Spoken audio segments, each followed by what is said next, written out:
Alors bonsoir à tous. Bah écoutez, merci beaucoup d'être venu participer à cette bisva, cette grande bisva de Shana Rabba ce soir, puisqu'on va essayer de parler évidemment de Sukkot, mais de parler essentiellement de la Simcha. On va essayer de comprendre en quoi cette fête, ouais, c'est une fête spéciale, puisque c'est un temps de Simcha. Ouais, on dit dans la prière, dans la tefila, on dit Zman Simchatenu. C'est un temps de Simcha. Oui, et on a un peu mal à comprendre en fait en quoi c'est un temps de Simcha. Ça veut dire que, en fait, qu'est-ce qui va se passer? On a eu Rosh Hashanah, d'accord? Des moments difficiles parce que, si vous voulez, la période du mois de Tishri, c'est une période qui est lourde à porter, puisqu'on sait qu'on va arriver devant Akadosh Baruch Hu, Yom Hadin, ensuite à Seret Yom Teshuvah, on a les 10 jours de pénitence où on sait qu'au bout c'est Kippour, hein, c'est Kippour, donc c'est des jours très très difficiles à vivre, parce qu'on est jugé, il faut faire Teshuvah, il faut absolument te remettre en question, et ensuite on a ensuite 5 jours plus tard, on a Sukkot. Et là on nous dit c'est un zman de simcha, de joie. Et on a du mal à concilier les deux. Ça veut dire qu'on sait qu'on est arrivé à un niveau spécial parce qu'on a pris sur nous Rosh Hashanah d'accepter Akadosh Baruch Hu. Ensuite, on est arrivé comme des anges, on est comme des anges aux yeux des Chachamim quand on arrive à Kippour. C'est le seul jour où on peut dire Baruch Shem Kevod Machodolam Vaed. Et on est des anges, voilà, on a des ailes qui poussent derrière le dos. Et après, tant qu'on le dit, sortez de chez vous, allez directement dans les sous-côtes. Et là, on lui dit, vous savez, ça c'est la simcha, ça c'est la simcha. Vous sortez de chez vous, vous avez le confort de la maison, vous entrez dans un endroit précaire. On espère qu'une chose, c'est que ça s'arrête un moment et puis que bon, on retourne à la maison. Quoi. Et où est-ce qu'elle est la simcha? C'est difficile à comprendre. Ouais. Où est-ce qu'elle est la joie dans ça? Ouais, de passer de Kippour, où on est tout en haut, et après on a l'impression qu'on régresse parce qu'on sort de chez soi, on rentre dans un endroit précaire, on a froid, c'est pas très bon, c'est pas très agréable. Et c'est là qu'on nous demande d'être Bessimcha. C'est difficile. D'accord. Et donc on va essayer de réfléchir ensemble à ça, justement, à comprendre qu'est-ce que c'est que cette fête de Simcha. Oh, peut-être qu'il faut comprendre en vérité qu'on n'a pas forcément compris ce que c'est que tout ça. Quoi. Qu'est-ce que c'est que Rosh Hashanah? Qu'est-ce que c'est que cette période? En fait, on se rend compte que il y a des parallèles. Si vous voulez, si vous voulez, dans le calendrier, il y a des parallèles. Il y a des parallèles. Et il y a un parallèle entre Pessah et Rosh Hashanah. Il y a un parallèle entre Shavuot et Kippour. Parce qu'on sait pertinemment que le peuple juif s'est créé à Pessah. D'accord. Et le renouveau de l'être humain, il va être jugé à Rosh Hashanah. Il y a des parallèles, d'accord. Ensuite, qu'est-ce qui s'est passé? Ben, on devait recevoir la Torah le 17 Tammuz, qui était le jour le plus heureux de la terre, ouais. Et ce jour-là, qu'est-ce qu'on a fait? Ben, on a fait le veau d'or. Et le veau d'or, en fait, aux yeux des Chachamim, comme ça dit l'Agma dans Shabbat, c'est pour vous donner un petit peu une petite idée de ce que c'est que le veau d'or. C'est comme une kala, une femme, le jour de son mariage, ouais, en plein repas, elle trompe son mari. Voilà. Voilà, on est en plein repas et elle trompe son mari, on est en plein matin de Torah et le jour où on doit recevoir la Torah, voilà, on va se marier avec Hachem, voilà, et tout à coup on fait le veau d'or, on trahit Hachem à ce moment-là. Qu'est-ce que vous croyez qui peut arriver? Comment un mari il pourrait éventuellement se réconcilier avec son épouse le jour où le plus beau jour de sa vie, elle le trompe, elle le trahit, le plus beau jour de sa vie. Voilà, c'est un petit peu dans cette idée. Donc on a pensé qu'on allait tout perdre. C'était fini en fait, vous avez compris? Et donc qu'est-ce qui va se passer? Moshe Rabbeinu, ben, il va remonter sur le mont Sinaï le 18 Tammuz, donc le lendemain il remonte, il va rester 40 jours à jeûner pour nous, en fait pour nous faire pardonner de la faute du voleur. Et ensuite, 40 jours plus tard, de nouveau 40 jours pour nous faire accepter les deuxièmes tables de la loi. D'accord. Et là, on va accepter les deuxièmes tables de la loi. Donc on voit qu'il y a une correspondance. Vous voyez. C'est-à-dire que Kippour devient le jour de la Selicha. Hachem nous pardonne. Et ensuite, et ce jour-là même, on reçoit les deuxièmes tables de la loi. D'accord. Et là, après, qu'est-ce qui va se passer? Il y a une forme de réconciliation qui se fait entre nous et Hachem. Et Hachem dit, écoutez, vous allez faire un Mishkan. Oui, vous allez faire un Mishkan, c'est-à-dire un sanctuaire. Ve'asuli migdash, vous allez faire un sanctuaire. Ve'shachanti betocham, et je résiderai parmi eux. Rami d'expliquer, en fait, Hachem, il ne va pas résider dans l'espace qu'on lui réserve. Oui, c'est-à-dire le Mishkan. Non, il va se résider dans le cœur de ce que vous allez lui donner. Ça va? Betoch libo shel kol echad ve'echad. Comme ça, c'est marqué dans les chazal. Hachem, il réside pas betocham au pluriel. Quoi? Non, betocho, il fallait dire. Hachem, faites-moi un mishkan et moi, je résiderai dans cet espace. Non, il n'est pas marqué dans cet espace. Il y a marqué betocham, à l'intérieur de vous, à l'intérieur de nous tous. C'est-à-dire qu'en fait, l'expression de ce qu'on va exprimer en donnant, c'est dans cet espace qu'Hachem il va résider. Il réside dans le cœur, c'est-à-dire dans l'expression que vous avez de donner à Kadosh Baruch Hu quelque chose. C'est ça, dans cet espace-là. Et c'est ça qui est très important de comprendre. C'est là qu'on va construire le Mishkan. Et peut-être en parallèle, on peut expliquer que c'est ça la Souka. D'accord? C'est-à-dire qu'il y a eu le Mishkan, et nous, on va fabriquer une souka. Après, juste comprendre les parallèles, juste comprendre la logique derrière. Alors déjà, pour que vous compreniez la simcha, c'est important que vous compreniez une autre Gemara. Il y a une Gemara dans Tanit. La Gemara dit là-bas hein, qu'il n'y a pas eu de jour plus joyeux dans le calendrier juif, ouais, c'est connu, que tout Béhav. Tout Béhav, c'est le 15 Av où les gens, les jeunes filles, elles sortaient dans les champs et elles faisaient des shiluchim, c'est-à-dire qu'elles se présentaient, voilà, et les gens savaient qu'elles étaient mariables. Voilà, on pouvait se marier avec elles. Et il y a la Gemara dit aussi Kippour. Kippour. Kippour, c'est un jour de joie, dit la Gemara. Pourquoi la Pshita, c'est évident que c'est un jour de joie. Pourquoi c'est un jour de joie, Kippour? Bah parce que c'est le jour où on est Mechaper Avon. C'est le jour où on expie nos fautes. Ça va? Maintenant, le problème qu'on a, c'est de concilier les deux sentiments contradictoires. Comment c'est possible que ce soit des Yamim Noraïm, voilà, on arrive à Kippour, on est tremblant. Si on est conscient, on est tremblant. Et comment on arrive à concilier la joie de la peur?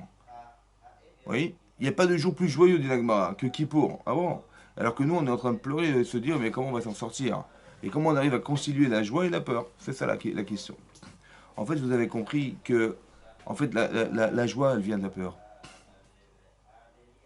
Parce que si j'ai pas peur de ce que j'ai fait dans ma vie, ouais, et je ne sais pas comment je vais m'en débarrasser, alors j'ai pas de simcha, hein, de joie de savoir comment je vais pouvoir le solutionner.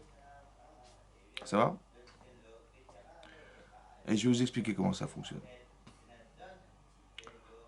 En fait, il faut savoir que quand on dit à Rosh Hashanah, quand on dit à Kippour, pardon, on répète Timchol Vetislach. Ça va? Timchol Vetislach. Comment on traduit ça en français? Bah, Timchol, pardonne-moi, et Tislach. Hein? Tislach, la slicha d'Hachem. Quand vous êtes dans le bus, on vous bouscule, il y a slicha. C'est quoi slicha? Hein? C'est quoi la différence entre la mechila et la slicha?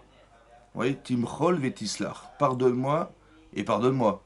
Ça va? C'est quoi la différence? Alors, on explique comme ça. Et c'est ce qu'on dit tous les jours dans la prière. Et c'est ce qu'on demande à Kadosh Baruch Hu. Parce qu'il faut savoir que quand on fait une mitzvah et quand on fait une avera, quand on fait une mitzvah, hein, vous voyez, c'est marqué dans les Pirkei Avot, mitzvah goreret mitzvah. Une mitzvah entraîne une mitzvah. Alors nous, on croit que bah, par le mérite qu'on a eu de faire des mitzvahs, eh ben, on aura les occasions d'en faire d'autres. Ça va? Non, c'est pas comme ça. Ouais, autant que l'inverse aussi, c'est pareil. En fait, non, c'est pas ça. C'est quand on fait une mitzvah, quand on fait quelque chose qui est de l'ordre de la mitzvah, il y a quelque chose qui entraîne chez nous le désir de la mitzvah. Ouais, vous allez vous rendre compte que quand vous agissez 2 fois, 3 fois, 10 fois, 15 fois, bah, vous avez de l'assurance. Vous avez confiance en vous. Ouais. Mais l'assurance et la confiance, c'est spirituel. Et je vois pas pourquoi, parce que quand j'ai répété 100 fois quelque chose, que j'en ai l'assurance. Non. Peut-être j'aurais dû toujours avoir des doutes, et malgré tout douter même la 50e fois de ce que je dois faire. Eh ben non, on se rend compte que plus on avance, plus on agit, et plus on a de l'assurance. Mais d'où vient cette assurance? Alors en fait, c'est le produit de ce que vous faites qui vous rassure. C'est-à-dire, quand les Chachamim d'expliquer, c'est un ange, en fait. Oui. Quand vous faites une mitzvah, vous créez un ange. Oui, mais qu'est-ce que c'est qu'un ange? L'ange, c'est l'expression métaphysique, d'accord, de ce qui ressort de ce que vous faites à travers une mitzvah. Et ça nous pénètre.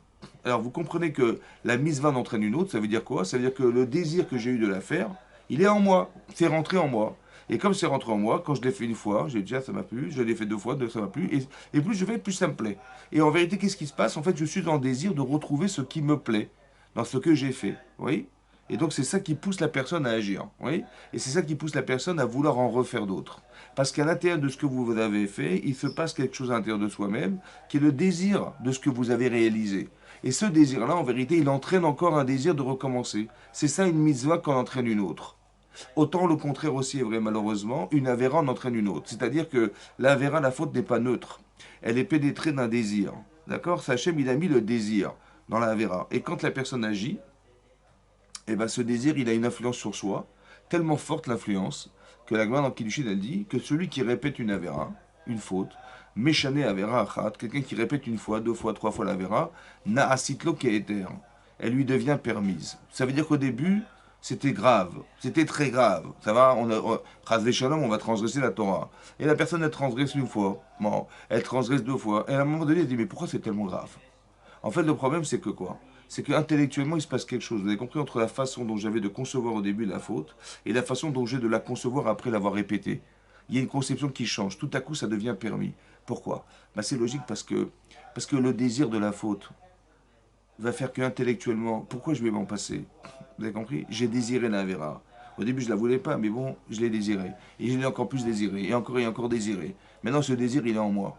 Et c'est le problème, c'est que je ne peux pas m'en passer, ça peut être une addiction, je ne sais pas, ça peut devenir quelque chose. Donc mon cerveau, il ne peut pas me trahir. Donc il va obligatoirement me dire, mais pourquoi pas, vous comprenez? Et il va me dire, mais pourquoi tu te priverais d'agir de la sorte? Parce que ça t'apporte du plaisir, ça t'apporte quelque chose. Et cette avéra-là, en vérité, elle va intellectuellement se transformer en éther, c'est-à-dire en permission, parce que si je m'en prive, je vais souffrir. Et j'ai pas envie de souffrir de ce qui me fait plaisir. Donc je vais obligatoirement me l'autoriser. Vous comprenez? C'est ça la avéra. Donc ça veut dire que dans la faute, dans la mitzvah et dans la vera, il y a quelque chose qui nous pénètre. Comment on s'en débarrasse? C'est une spirale. Est-ce qu'on peut s'en sortir? Alors on va aller voir un psychologue, on va voir un psychiatre. En vérité, vous savez quoi? On va demander la slicha d'Hachem. Parce que c'est lui qui nous a fait pénétrer ce désir. Puisque c'est lui qui a ordonné que la mitzvah soit et la vera soit. C'est lui qui a ordonné. Et l'influence, c'est lui aussi qui l'a coordonné. De la même manière qu'il nous a coordonné de mitzvot, et donc d'avoir l'avantage, le privilège du désir, il a fait aussi l'inverse. Dans la Vera, c'est pareil. D'accord? Que le désir de la faute, c'est lui qui l'a engendré. D'accord? Mais non seulement il nous a prévenu, c'est la source, c'est interdit. Qu'est-ce qui va se passer? En fait, ce désir, comment je m'en débarrasse? Puisque c'est une spirale infernale, vous comprenez, je m'en sortirai jamais. Alors j'ai dit Hachem, j'ai compris, Tim Hall. Quand est-ce que je vais m'en rendre compte? Parce que je vais me rendre compte, en fait, qu'une Avera n'a pas d'avenir. Vous allez vous rendre compte que tout ce que la Torah répertorie comme des choses qui sont des fautes, vous verrez qu'à court terme, on a toujours un plaisir. On a plaisir à mentir, on a plaisir à tricher, on a plaisir à escroquer, on a plaisir je sais pas quoi. Ouais, toujours. Le premier plaisir, c'est ça. Parce qu'on s'est débarrassé d'un problème et on en a plaisir. Mais à long terme, sur du long terme, essayez de projeter ça sur le long terme. Est-ce qu'on peut vivre en volant? Est-ce qu'on peut vivre... C'est impossible, vous comprenez? Sur du court terme, c'est plaisant. Bien sûr, c'est agréable. Mais sur le long terme, vous allez vous rendre compte que la différence entre une mitzvah et une mitzvah est éternelle. Une avera n'est jamais éternelle. Elle a toujours une limite. C'est là que je sais que c'est assourd. Parce que moi, je me suis permis de le faire, mais je trouverais normal de le vivre comme ça. Mais c'est pas possible. Tu vas te rendre compte qu'avec la projection de ce que tu pourrais imaginer être une Avera, en vérité, tu vas te rendre compte que ça n'a pas d'avenir. C'est-à-dire que tu pourras jamais vivre avec. Jamais à long terme. Et à un moment donné, j'arrive contre un mur, je me casse la tête contre un mur et je me rends compte que c'est pas ce que je devais faire. Et je me rends compte que j'ai des problèmes avec les gens, j'ai des problèmes avec mon épouse, j'ai des problèmes avec mon voisinage, j'ai des problèmes avec moi-même, j'ai des problèmes. Voilà. Et je me rends compte que c'était pas ce qu'il fallait choisir. Et je regrette. Et là, je prends sur moi de ne pas recommencer et je demande Mechila. Je dis Hachem, pardonne-moi. J'arrive à Kippour, je me fais pardonner. Ça va? Maintenant, je me fais pardonner, mais tu peux te faire pardonner toute ta vie. Le problème, c'est que le désir, il est en toi, comment tu vas t'en débarrasser? Alors je dis Hachem, Timchol, Vetislach. La slicha d'Hachem, le pardon, c'est qu'il nous débarrasse des influences. Vous avez compris ça? L'influence, c'est-à-dire que tu ne pouvais pas maîtriser, tu peux oui maîtriser. C'est pour ça que le Rambam m'explique qu'est-ce que c'est qu'un Baal Tchouva. Ben, c'est quelqu'un qui a fait une faute, ouais, et il était tombé amoureux d'une femme, il a fait une avéra avec elle, d'accord? Il se rend compte que c'était très grave ce qu'il a fait, et donc il fait Teshuvah. Maintenant, comment il peut savoir que Hachem il a agréé sa Teshuvah? On ne peut pas le savoir. Oui, alors je veux le savoir comment? Ben, quand la personne se retrouve dans la situation qui était la sienne au départ, et il est autant amoureux d'elle, il est dans le même endroit, il a toujours la force, il va jamais se refuser à elle parce que il a eu peur ou parce il avait pas la force de pouvoir. Non, il avait tous les éléments étaient présents, géographique, émotionnel, tout était présent. Et il dit non, je refuse. D'accord? Il se retrouve, il s'isole avec elle, et il dit non, je refuse, je m'en vais. Et ben c'est là que je sais que j'ai été pardonné. Vous avez compris? Parce que j'ai eu la capacité à pouvoir dire non. C'est là la slicha qu'elle s'entraîne. Au départ, j'aurais jamais pu faire. Parce que c'était trop imposant. Une avéra entraîne une avéra. Le désir est trop fort, on devient addict, on ne peut plus que s'en passer. C'est plus fort que soi. Et quand est-ce qu'on va se rendre compte qu'Hachem il a été soléar?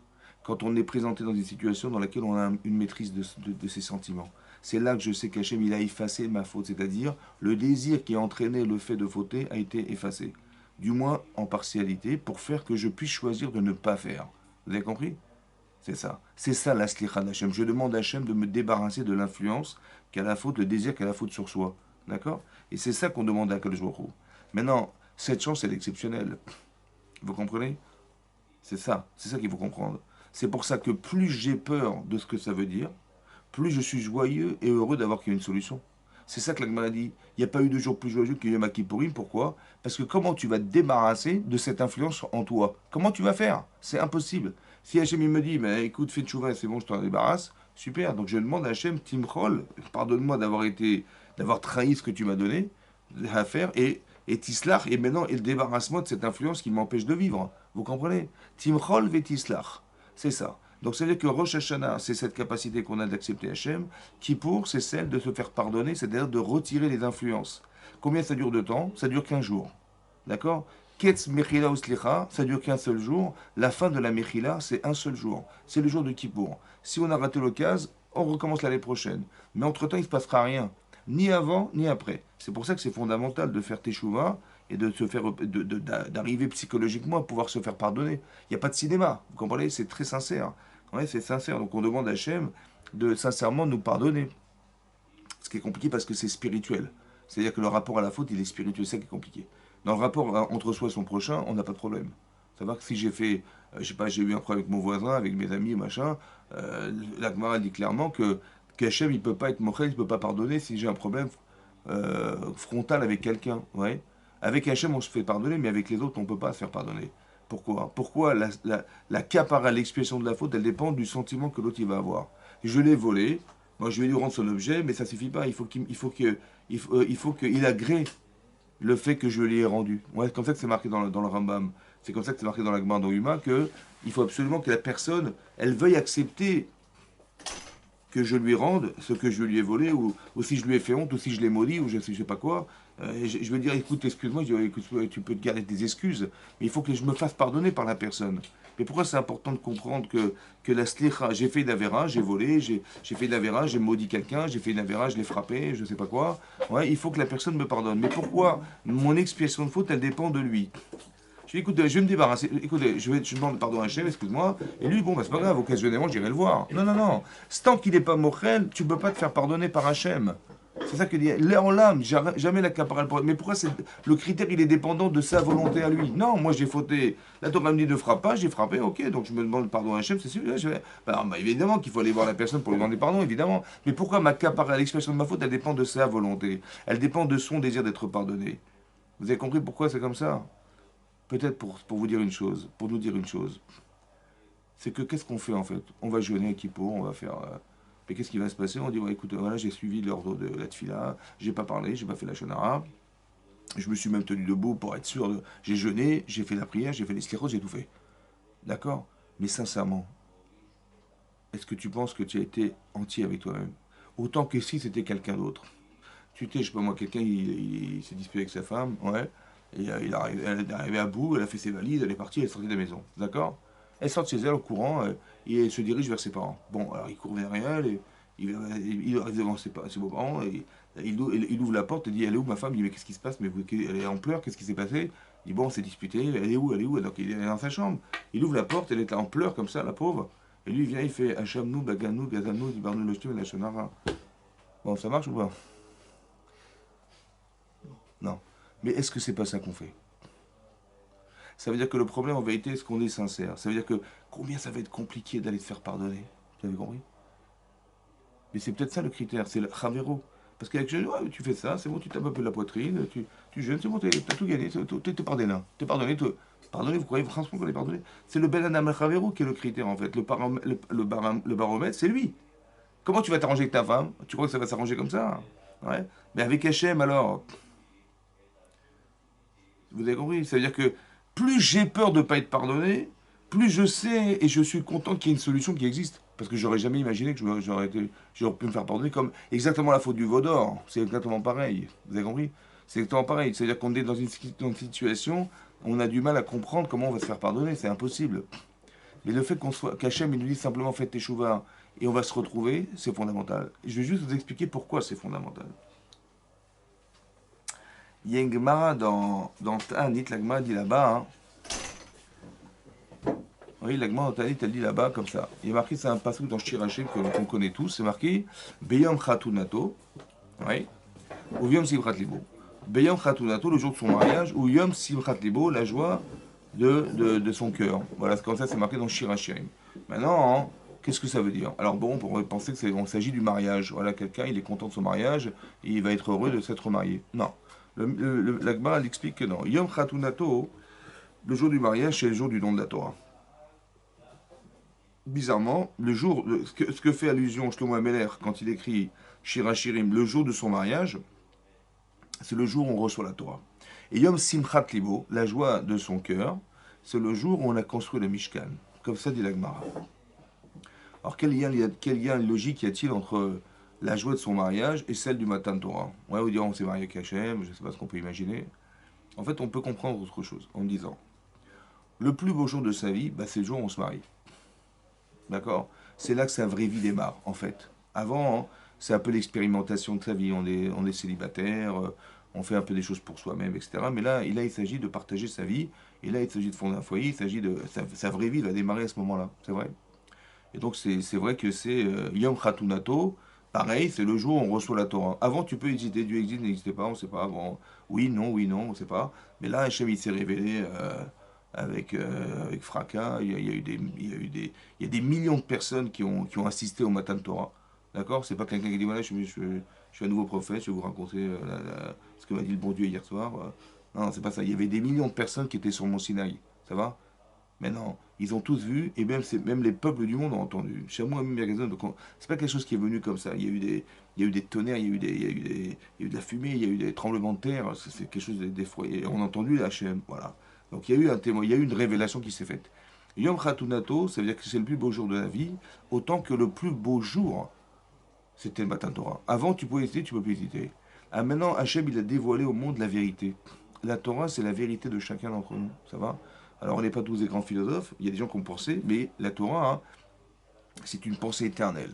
Ça n'est pas modifiable. C'est la pensée qui est la plus profonde qui existe. Voilà. Hachem nous a donné la Déa.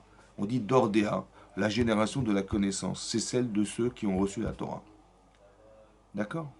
Maintenant, hein, c'est le plus beau jour de ta vie, tu viens de te marier. Comment ça se passe demain?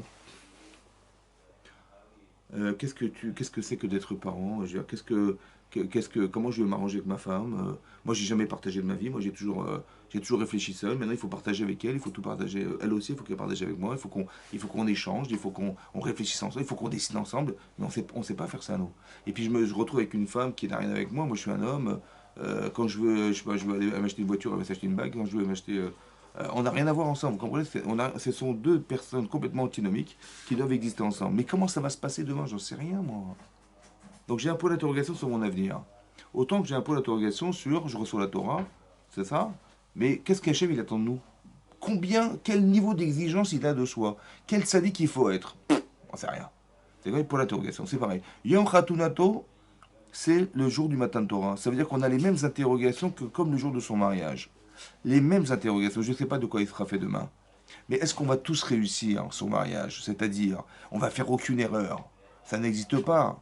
Parce qu'il y a une appréhension, il y a des natures différentes. Et vous allez vous rendre compte quand vous analysez la nature féminine et la nature masculine, mais on n'a rien à voir. Il faut arriver à faire le shalom entre deux choses qui sont antinomiques. Comme en vérité, faire le shalom entre soi et soi-même. C'est-à-dire, vous avez une neshama et vous avez un corps. Votre corps, il a envie de faire des choses que votre neshama n'a pas envie. Comment vous allez réconcilier les deux êtres contradictoires? D'accord? Quand vous voyez des gens qui se contredisent dans la vie, bah c'est simple, parce qu'on est contredit par la contradiction qui nous compose. Vous avez un corps et vous avez une neshama. Donc votre corps, il a envie de faire des choses que votre neshama n'a pas envie, et votre neshama veut faire des choses que le corps n'a pas envie. Donc il va y avoir conflit, c'est comme ça. Mais c'est pareil, dans un couple, c'est pareil. Donc on va forcément faire des erreurs. Et c'est même possible qu'on fasse le veau d'or. Ça veut dire qu'on est arrivé à une situation où on est foutu, et en vérité on aime sa femme, on aime son mari, mais on a fait des erreurs et on ne sait pas comment s'en sortir. Mais si on avait pu simplement se pardonner, c'est-à-dire de comprendre la logique masculine, de comprendre la logique féminine, qui fait que c'est ça qui fait la c'est ça qui crée la contradiction, c'est ça qui va faire que finalement on ne s'est pas compris. Vous avez compris? En fait, c'est pas parce que on est bête, c'est parce que ma nature fait que j'ai une façon de concevoir ma vie d'une certaine manière. Et quand tu croyais que je n'étais pas écouté, c'est pas parce que je t'aime pas, c'est parce que ça m'intéresse pas. Vous avez compris? Ou ben j'ai d'autres préoccupations. Et la personne dit, mais si tu fais pas ce que je pense, c'est que tu m'aimes pas. Mais ce qui n'a rien à voir, vous comprenez? Donc on va rentrer dans des conflits, qui soient des conflits de caractère, qui soient des conflits de compréhension, et qui vont faire que, en fait, on va se séparer sous prétexte que madame, j'ai 50 critiques sur elle, et mon mari, j'en ai autant que sur lui. Et en fait, on va se rendre compte que c'est ça qu'il faut comprendre. C'est que dorénavant, ce qui nous sépare, c'est ça qui crée les conflits. Parce que j'ai des prétextes, j'ai des arguments à t'énoncer. Mais ces arguments, en vérité, c'est ce que je ressens. Et tu deviens la pire des femmes. Ou alors tu deviens le pire des maris. En fait, on va se rendre compte que le niveau d'exigence qu'on a de soi-même, en fait, ce qu'on a su développer, on ne le retrouve pas chez son mari. Ou ce qu'on a su, nous, développer en quantum, on ne le retrouve pas chez sa femme. Alors, pour peu que on soit capable de se débarrasser de ce qui nous sépare, par amour pour l'autre. Vous avez compris? Si simplement j'avais compris qu'au final, évidemment que j'ai des plaintes, évidemment que j'ai souffert de quelque chose, mais en fait j'ai souffert de quoi? J'ai souffert de la différence, j'ai souffert de l'incompréhension, j'ai souffert de pas être, mais c'est normal on n'est pas de même nature. Donc il y a un besoin d'acclimatation, on a besoin de vivre ensemble, de parler ensemble, de se comprendre pour pouvoir faire que finalement je comprends ta logique et je sais pourquoi tu agis de cette manière. Et je peux te pardonner parce que je sais que de nature, tu n'es pas fait pour être une femme ni être un homme en tant que femme. Et c'est ça qu'on devrait comprendre. Et là, ce qu'on a fondamentalement compris ça, là on peut se débarrasser de nos différends et c'est là qu'on se retrouve. Vous avez compris que la Simchat Libo, à la différence du Yom Khatunato, le Yom Khatou, du jour du mariage, c'est le jour du Matan Torah. Donc on est dans une perspective de futur. On ne sait pas ce qui va se passer. On va forcément faire des erreurs. On va faire le veau d'or, c'est possible. Mais après qu'on ait fait le veau d'or, on a la conscience de ce qu'on a failli perdre. Ça va? Je sais que j'ai perdu le bonheur. Je sais, c'est fini, c'est fini. Maintenant, cette conscience-là, elle est fondamentale. Parce que c'est elle qui me permettra de me dire, d'avoir ce cri. Je sais maintenant que il y a des choses que je ne dois plus faire. Vous avez compris? Je le sais parce que j'ai failli tout perdre. Maintenant, si je me réconcilie avec la personne que j'ai failli perdre, parce que je l'aime, c'est là que j'ai conscience, la véritable conscience de l'autre. C'est ça la Simchat Libo. C'est pour ça qu'Hachem a dit, maintenant que vous avez fait Teshuvah, alors on va faire le Mishkan. Asouli Migdash, faites-moi un sanctuaire. Veshachanti Betocham. Parce que je sais que vous avez conscience de ce que vous avez failli perdre. Et c'est là que démarre sa vie. Vous avez compris? C'est pour ça qu'on construit le Mishkan. La conscience. Un petit peu comme, écoutez-moi bien. Quand Hachem juge Adam Arishon, oui, c'est marqué dans le Midrash Rabbah, hein, qu'Adam Arishon est né à la 10e heure de la journée. Il a fauté la 11e heure. Et il a été jugé la 12e. Et là-bas, c'est marqué que Hachem, il a dit voilà, bah, dorénavant, tu sortiras du Gan Eden, tu deviendras mortel, et tu sortiras, hein, et tu travailleras là sur ton front. Voilà ce qu'il lui a dit. D'accord? Quand on lit ce texte dans la Torah, on dit bah il a été puni, quoi, évidemment, c'est un châtiment. Ouais. Et sortir du Gan Eden, il a été chassé du Gan Eden, c'est une punition. Il a dû travailler sur de son front alors qu'il était nourri par des anges, et il devient mortel, c'est une punition. C'est clair. C'est comme ça on peut le traduire comme ça.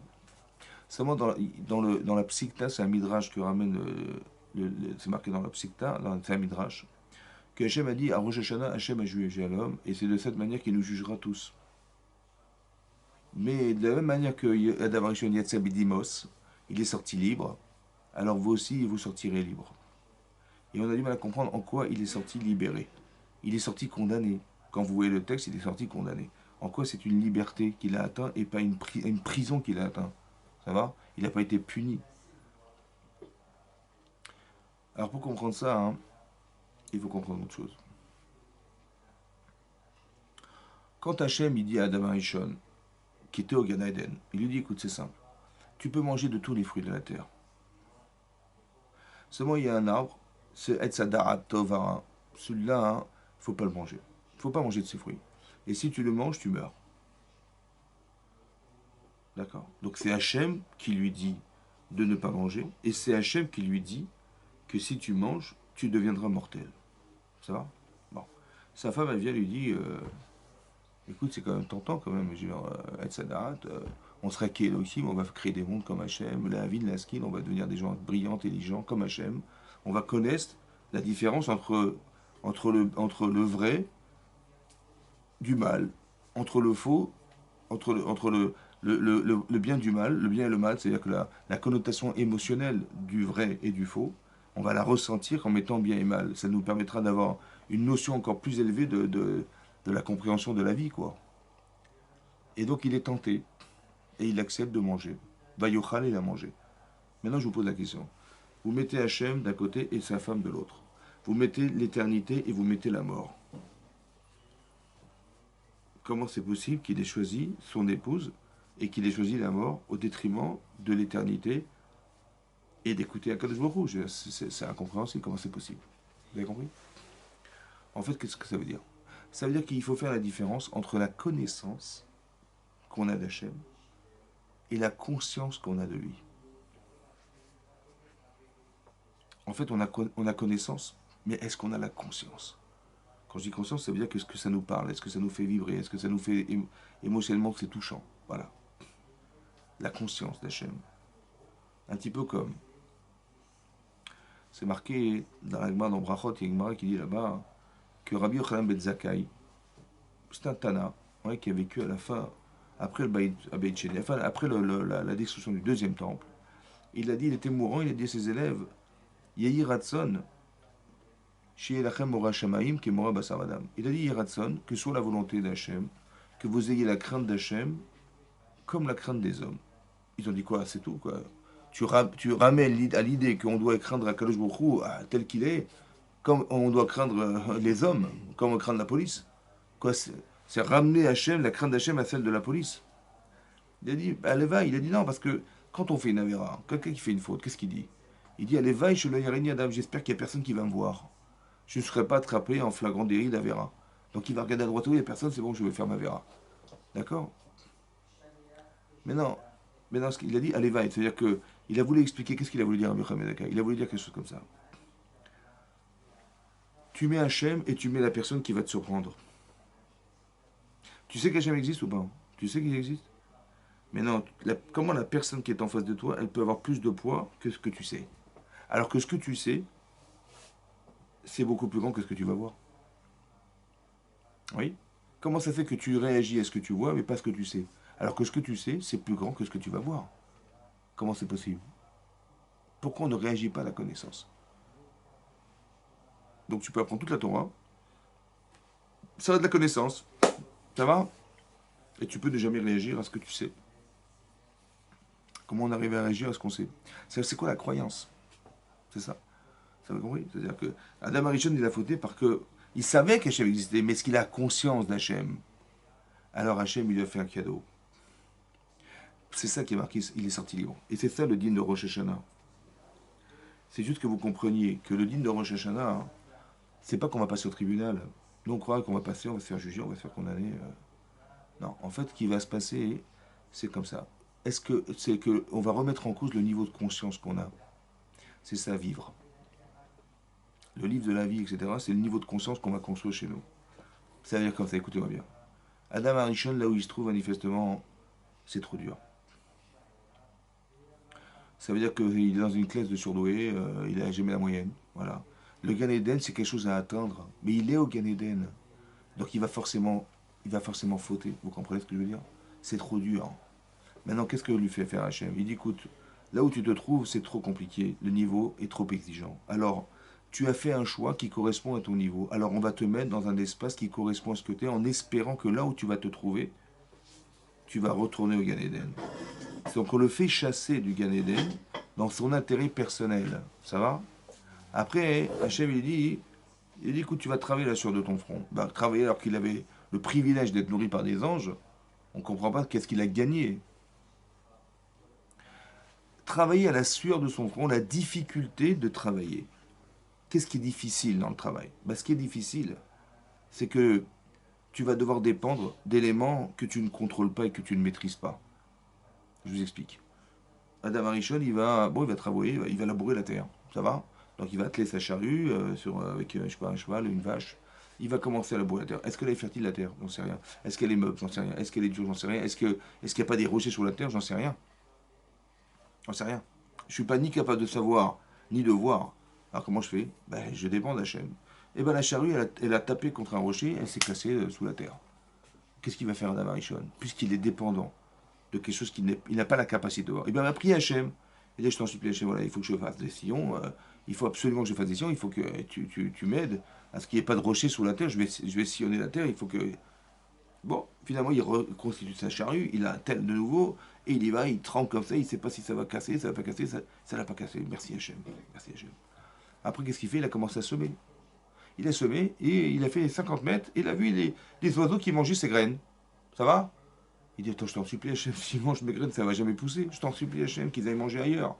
Bon, et ils vont aller manger ailleurs. Bon, il a vu qu'ils oiseaux, ils ont été mangés ailleurs, grâce à Dieu, il a pu semer. Bon, il est là, il attend. Puis voilà, c'est bleu. Il dit, mais attends, mais s'il pleut pas, ça poussera jamais. Il dit, je t'en supplie Hachem, qu'il pleuve, je t'en supplie Hachem. Tout à coup, Hachem, il m'envoie les nuages se rassembler, il commence à pleuvoir. Il dit, ah, merci Hachem. Vous avez compris? Passer Hachem. Après l'hiver, il va être rude, il ne va pas être rude. Est-ce que les animaux, ils vont pas manger ses récoltes? Est-ce que, je sais pas moi, il va y avoir des herbes sauvages qui vont envahir, qui vont étouffer ses récoltes?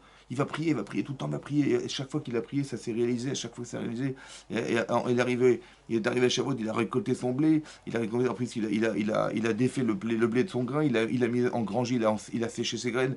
Après, il a ses graines qu'on a séchées. Il a récupéré ça, il a fait de la farine. Et cette farine, il a fait du pain. Et ce pain-là, c'est le résultat de tout le travail et de toutes les prières qu'il a faites. Parce qu'il a vu de ses yeux vus que sans Hachem, ça aurait été impossible. Vous comprenez ce que je veux dire? Maintenant, qu'est-ce qui se passe? Maintenant, voilà le pain, il est là. Voilà le produit de toute sa prière. Le produit de toute la émouna qu'il a, elle est là, en face de lui. Mais sa femme, elle dit, écoute, ça t'intéresse pas d'aller manger le Hetzadat? Est-ce qu'il peut manger? Il peut plus trahir Hachem. Parce que émotionnellement, il a tellement ressenti le fait que Hachem, il l'a aidé en permanence, que là, il a construit cette conscience. Vous avez compris ce qu'a fait Hachem? Quand il a jugé que tu travailleras sur ton front, c'est pas pour te punir. C'est pour que tu arrives à atteindre un niveau de conscience que tu n'as jamais eu. Donc le jugement d'Hachem, il n'est pas là pour nous dire on va te punir, on va pas te punir. Non, c'est simplement que ce que tu dois vivre, dans la difficulté qui est la tienne, c'est d'arriver à acquérir ce que tu n'as jamais acquis. Maintenant, encore faut-il le comprendre et le voir. Parce que des gens à qui on va leur dire tu vas sortir de Gan Eden et que réellement tu vas travailler sur ton front, ils vont comprendre comme une punition. Ils vont dire bah, Dieu m'aime pas, ou je sais pas quoi, ils vont s'inventer des trucs, voilà, ils vont renier Dieu parce que voilà, frustrés d'avoir été chassés du Gan Eden. Vous avez compris? Comme à Caïn, on lui refait son corban, il devient fou. Ça va? Il va renier Hachem. Pourquoi? Parce que Hachem, il va pas accepter, il va se mettre en colère. Vous avez compris? Il va être blême devant son frère à qui on a accepté et le sien non. D'accord? Et là, il va renier le bon Dieu. Donc cette façon de penser, elle est fausse. C'est pas comme ça qu'on réfléchit. On réfléchit dans le sens où, comme Hachem, il a dit à Caïn, il a dit mais pourquoi tu t'énerves? Il dit mais pourquoi je m'énerve? Mais parce que tu m'as refusé mon corban. Mais pourquoi t'es blême? Mais j'ai blême parce que tu m'as fait la honte. Devant mon petit frère, tu acceptes et moi tu refuses mon corban. Mais c'était quoi la question d'Hachem? Mais la question c'est la suivante. Mais c'est moi Hachem. Pourquoi tu dis pas, ah j'ai fait une gaffe? Si Dieu il a refusé mon corban, c'est que j'ai dû faire une erreur. Et si mon frère il a été accepté, c'est qu'il a réussi. Je vais aller voir ce qu'il a fait et je vais comprendre. Pourquoi tu t'énerves? Si tu t'énerves, si tu te plains, c'est que tu n'as pas compris. Si tu te plains, c'est que Dieu il s'est gouré. Vous avez compris que tout ce qui nous arrive a été réfléchi.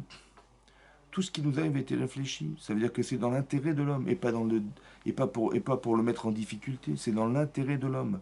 Quel intérêt d'avoir la conscience qu'il avait manqué au départ? Si on faute, c'est qu'on n'est pas conscient. D'accord? C'est cette conscience qui nous manque.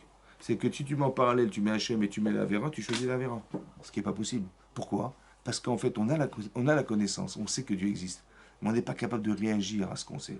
Comme si que les émotions qui devaient habiter et accompagner la connaissance n'étaient pas présentes. Les émotions, ils n'étaient pas là. Alors tu vas travailler sur ton front et c'est ce travail-là qui va te permettre de retrouver Hachem. Parce que tu vas devoir être dépendant de lui. Si tu veux qu'il pleuve, tu peux monter et descendre, il ne pleuvra pas. Si tu veux qu'il fasse froid ou chaud, tu peux monter et descendre. Si tu veux que ça pousse, tu peux monter et descendre, tu vas. Et tu vas te rendre compte que tu dépends d'Hachem. Et cette dépendance-là va faire que si tu fais appel à lui, il va t'agréer. Et en agréant ce que tu lui as demandé, tu verras que ta vie va changer dans le sens où il existera pour toi. Maintenant, si tu as reçu quelque chose de fort, de vital, tu ne peux pas renier que tu l'as reçu. Et c'est ça qui va te permettre de te réconcilier avec lui, autant que de reconstruire ce fameux Mishkan, ce fameux endroit, ce sanctuaire qui t'avait manqué au départ. Mais vous avez compris la chance qu'on a ou pas? Ça veut dire qu'il faut retraduire les événements qui sont Rosh Hashanah, Aseret Yom Teshuvah, Kippour, la Slicha d'Hachem, qui nous pardonne, c'est-à-dire qu'il efface, qu'il enlève la force d'influence qu'avait la Vera sur soi, pour nous laisser la liberté pour pouvoir choisir demain. D'accord? Et d'avoir la cohérence. La cohérence. Parce que je peux lire, je peux vivre un événement et mal le traduire. En pensant que c'est contre moi, en pensant que je ne sais pas quoi, ouais. Alors qu'en vérité, donc il faut être dans cette logique, on étudie la Torah pour être des tzadikim, c'est-à-dire des gens capables de pouvoir lire de façon cohérente ce qui nous arrive. Parce que Hachem, il peut te juger comme il voudra, mais si tu ne sais pas lire ce qu'il est en train de te faire vivre, à quoi ça sert? C'est ça qui est marqué dans le passage, c'est marqué Ki Yesharim Darki Hachem. Yesharim Darki Hachem. Les chemins d'Hachem sont Yachar droit. Droit, ça veut dire qu'il n'y a aucune ambiguïté. On vous dit où est-ce que la poste elle est tout droit, monsieur, le bâtiment jaune, c'est la poste. Il n'y a pas d'ambiguïté, c'est sûr que c'est tout droit. Le chemin d'Hachem, il est droit. Tzadikim Yel Chubam, c'est marqué les tzadikim se déplacent, dans ces endroits, dans ces chemins qui sont droits. Et Poshrim, les fauteurs, ils cachent l'Oubam. Ils trébuchent dans des chemins qui sont droits. Ils se trébuchent dans les mêmes chemins que les tzadikim empruntent. Mais comment c'est possible? Puisque c'est tout droit. Vous avez compris? Ça veut dire que le problème, il n'est pas dans le chemin, il est dans la vision du chemin. Le type qui voit tendu, il va voir tordu. Quand vous voyez qu'Abraham, il va se séparer de Lot, il dit par Enamalek, on se sépare. Il dit où tu vas? Bah si tu vas à droite, j'irai à gauche, hein. Et si tu vas à gauche, bah j'irai à droite. J'ai juste pas compris. Depuis quand ta destination, elle va dépendre de la sienne? Mais non, tu vas où tu veux, hein, Abraham, tu vas où tu veux. Et même s'il va à droite, il ira à droite à 300 km. Non, tu lui dis où tu vas? Tu vas à droite, j'irai à gauche. Mais pourquoi tu dois faire l'inverse de ce qu'il t'a demandé? Depuis quand ta destination, elle est à l'inverse de ce qu'il va choisir? Vous savez pourquoi c'est comme ça? C'est quand on est tordu. Moi, je sais pas où je dois aller. Je vais juste demander à un rachat ou un ticket tordu, je lui dis où tu vas. Il est tordu. Donc il va vous dire, eh ben, je vais là-bas. Je dis, ben, c'est sûr que c'est le contraire. Tu iras à droite, je suis sûr qu'il faut aller à gauche. Vous avez compris? Parce qu'il voit pas. C'est comme les Meraglim. Les Meraglim. Ils sont revenus d'Eresraël, ils ont dit, vous savez quoi? Eres Ochelet Yushvea, c'est un endroit où meurent ses habitants et la terre elle avale ses habitants. On voyait des gens qui mouraient tous les jours. Vous habitez là-bas, vous? La terre elle est maudite. Et Rachid là-bas, il fait une barre dans ce gars qui dit, mais tu te rends compte, au lieu de dire, grâce à Dieu, on a pu explorer la terre, on n'a pas été dérangés, ils enterraient des morts tous les jours. Ils ont été dire, vous avez vu, l'argument qui aurait été en faveur d'Hachem, ils l'ont mis contre Hachem. Vous avez compris? Mais c'est la même image, hein. Vous voyez des gens qui enterrent des morts.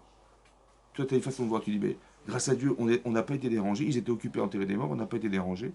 Ça, c'est la bonne vision des choses. Et la fausse vision, c'est de dire, mais tu te rends compte, les types, ils sont bouffés tous les jours. Vous habitez là-bas, mais ils meurent tous les jours. Je ne sais pas de quoi ils meurent, mais ils sont enterrés tous les jours. La même image, le même. C'est juste le problème, c'est de savoir, d'avoir les bonnes lunettes. Est-ce que tu es construit et outillé pour voir juste? Alors pour ça, il faut travailler sur soi. Il faut demander pardon à Hachem. Parce que l'influence, c'est parce que depuis le départ, j'avais pas envie d'y aller que je suis en train de traduire des choses. Je suis en train de traduire en fonction de ce que j'avais envie ou pas envie. J'ai pas envie d'y aller. Alors je vais vous dire, ouais, je vais vous dire ce qui va pas. En fait, c'est pas pour vous, hein, c'est parce que moi, j'ai pas envie d'y aller. Donc je vais vous raconter ce qui pourrait vous faire peur. Comme ça, on n'ira pas. Mais en vérité, c'est déjà sous influence. On ne doit pas vivre sous influence. Ça va? C'est ça le problème. C'est le trait de caractère qui est problématique. C'est pas ce qu'on fait qui est grave. C'est ce qu'on est qui est grave. Alors Hachem, il dit, si tu veux faire tes chevaux, remettre en cause, si tu te rends compte que les chemins que tu as choisis, il est faux, alors maintenant qu'il existe une solution, c'est ça la première simra. Parce qu'il faut savoir que la force, comment dire, le pouvoir qu'a la faute sur nous, c'est de modifier le mental. Ouais, comme je vous ai expliqué, que Ravuna, il a dit que celui qui méchané, qui répète une avéra, elle devient permise. Elle devient permise, ça veut dire qu'au départ, elle est gravement déconseillée. Et à force de la faire, on se dit, mais pourquoi pas? Et à la fin, on dit, mais on devrait la faire rembourser par la Sécu, cette avéra-là, elle est superbe. Et qu'est-ce qui s'est passé? Ben, le désir fait que mon cerveau, il peut pas me priver de ce besoin. D'accord? Mais non, quand je me rends compte que finalement c'est grave, on fait du lachonara, on fait de la médisance, on dit, mais c'est comme ça, c'est ça le business, il faut écraser les gens pour essayer de. Il faut percer dans la vie. C'est comme ça qu'on nous a appris. Après, je me rends compte que j'ai plus de copains, j'ai plus d'amis, j'ai plus rien. Bah oui, c'est normal, pourquoi? Parce que ceux de qui tu parles, bah, ils sont déjà marginalisés, et ceux qui t'entendent, ils, bah, si, ils parlent de gens comme ça, et demain il va parler de nous, laisse tomber, je fréquente pas. Et le type, Yoshev Badad, c'est marqué dans la Torah, le Baal Metzora, là, celui qui fait de la shonara, de la médisance, il se retrouve seul, mais c'est logique. Il se retrouve seul, c'est logique, vous avez compris? Mais c'est dans sa solitude qu'il va être Mecha Peravon. Pourquoi? En quoi il va réparer sa faute? Bah c'est simple. Parce que quand tu parles du mal des gens, qu'est-ce que tu fais? Tu les marginalises. Ils sont pas fréquentables, ces gens-là. Mais est-ce que tu trouves de la solitude? Parce que tu rends solitaire les autres, là. Tu les sors de la société, ils vont se retrouver seuls. Alors Hachem il dit, écoute, tu vas souffrir d'être seul. On va te sortir en dehors des trois camps. Le seul qui est sorti en dehors des trois camps, c'est lui. Mais dans quel but? C'est pas dans le but de le punir, c'est dans le but de ressentir ce que veut dire être seul. Tu as vu ce que c'est comme c'est dur d'être seul. Ouais, tu as souffert d'être seul. Alors, ben, c'est ce que tu as provoqué. Mais cette conscience, tu l'avais pas.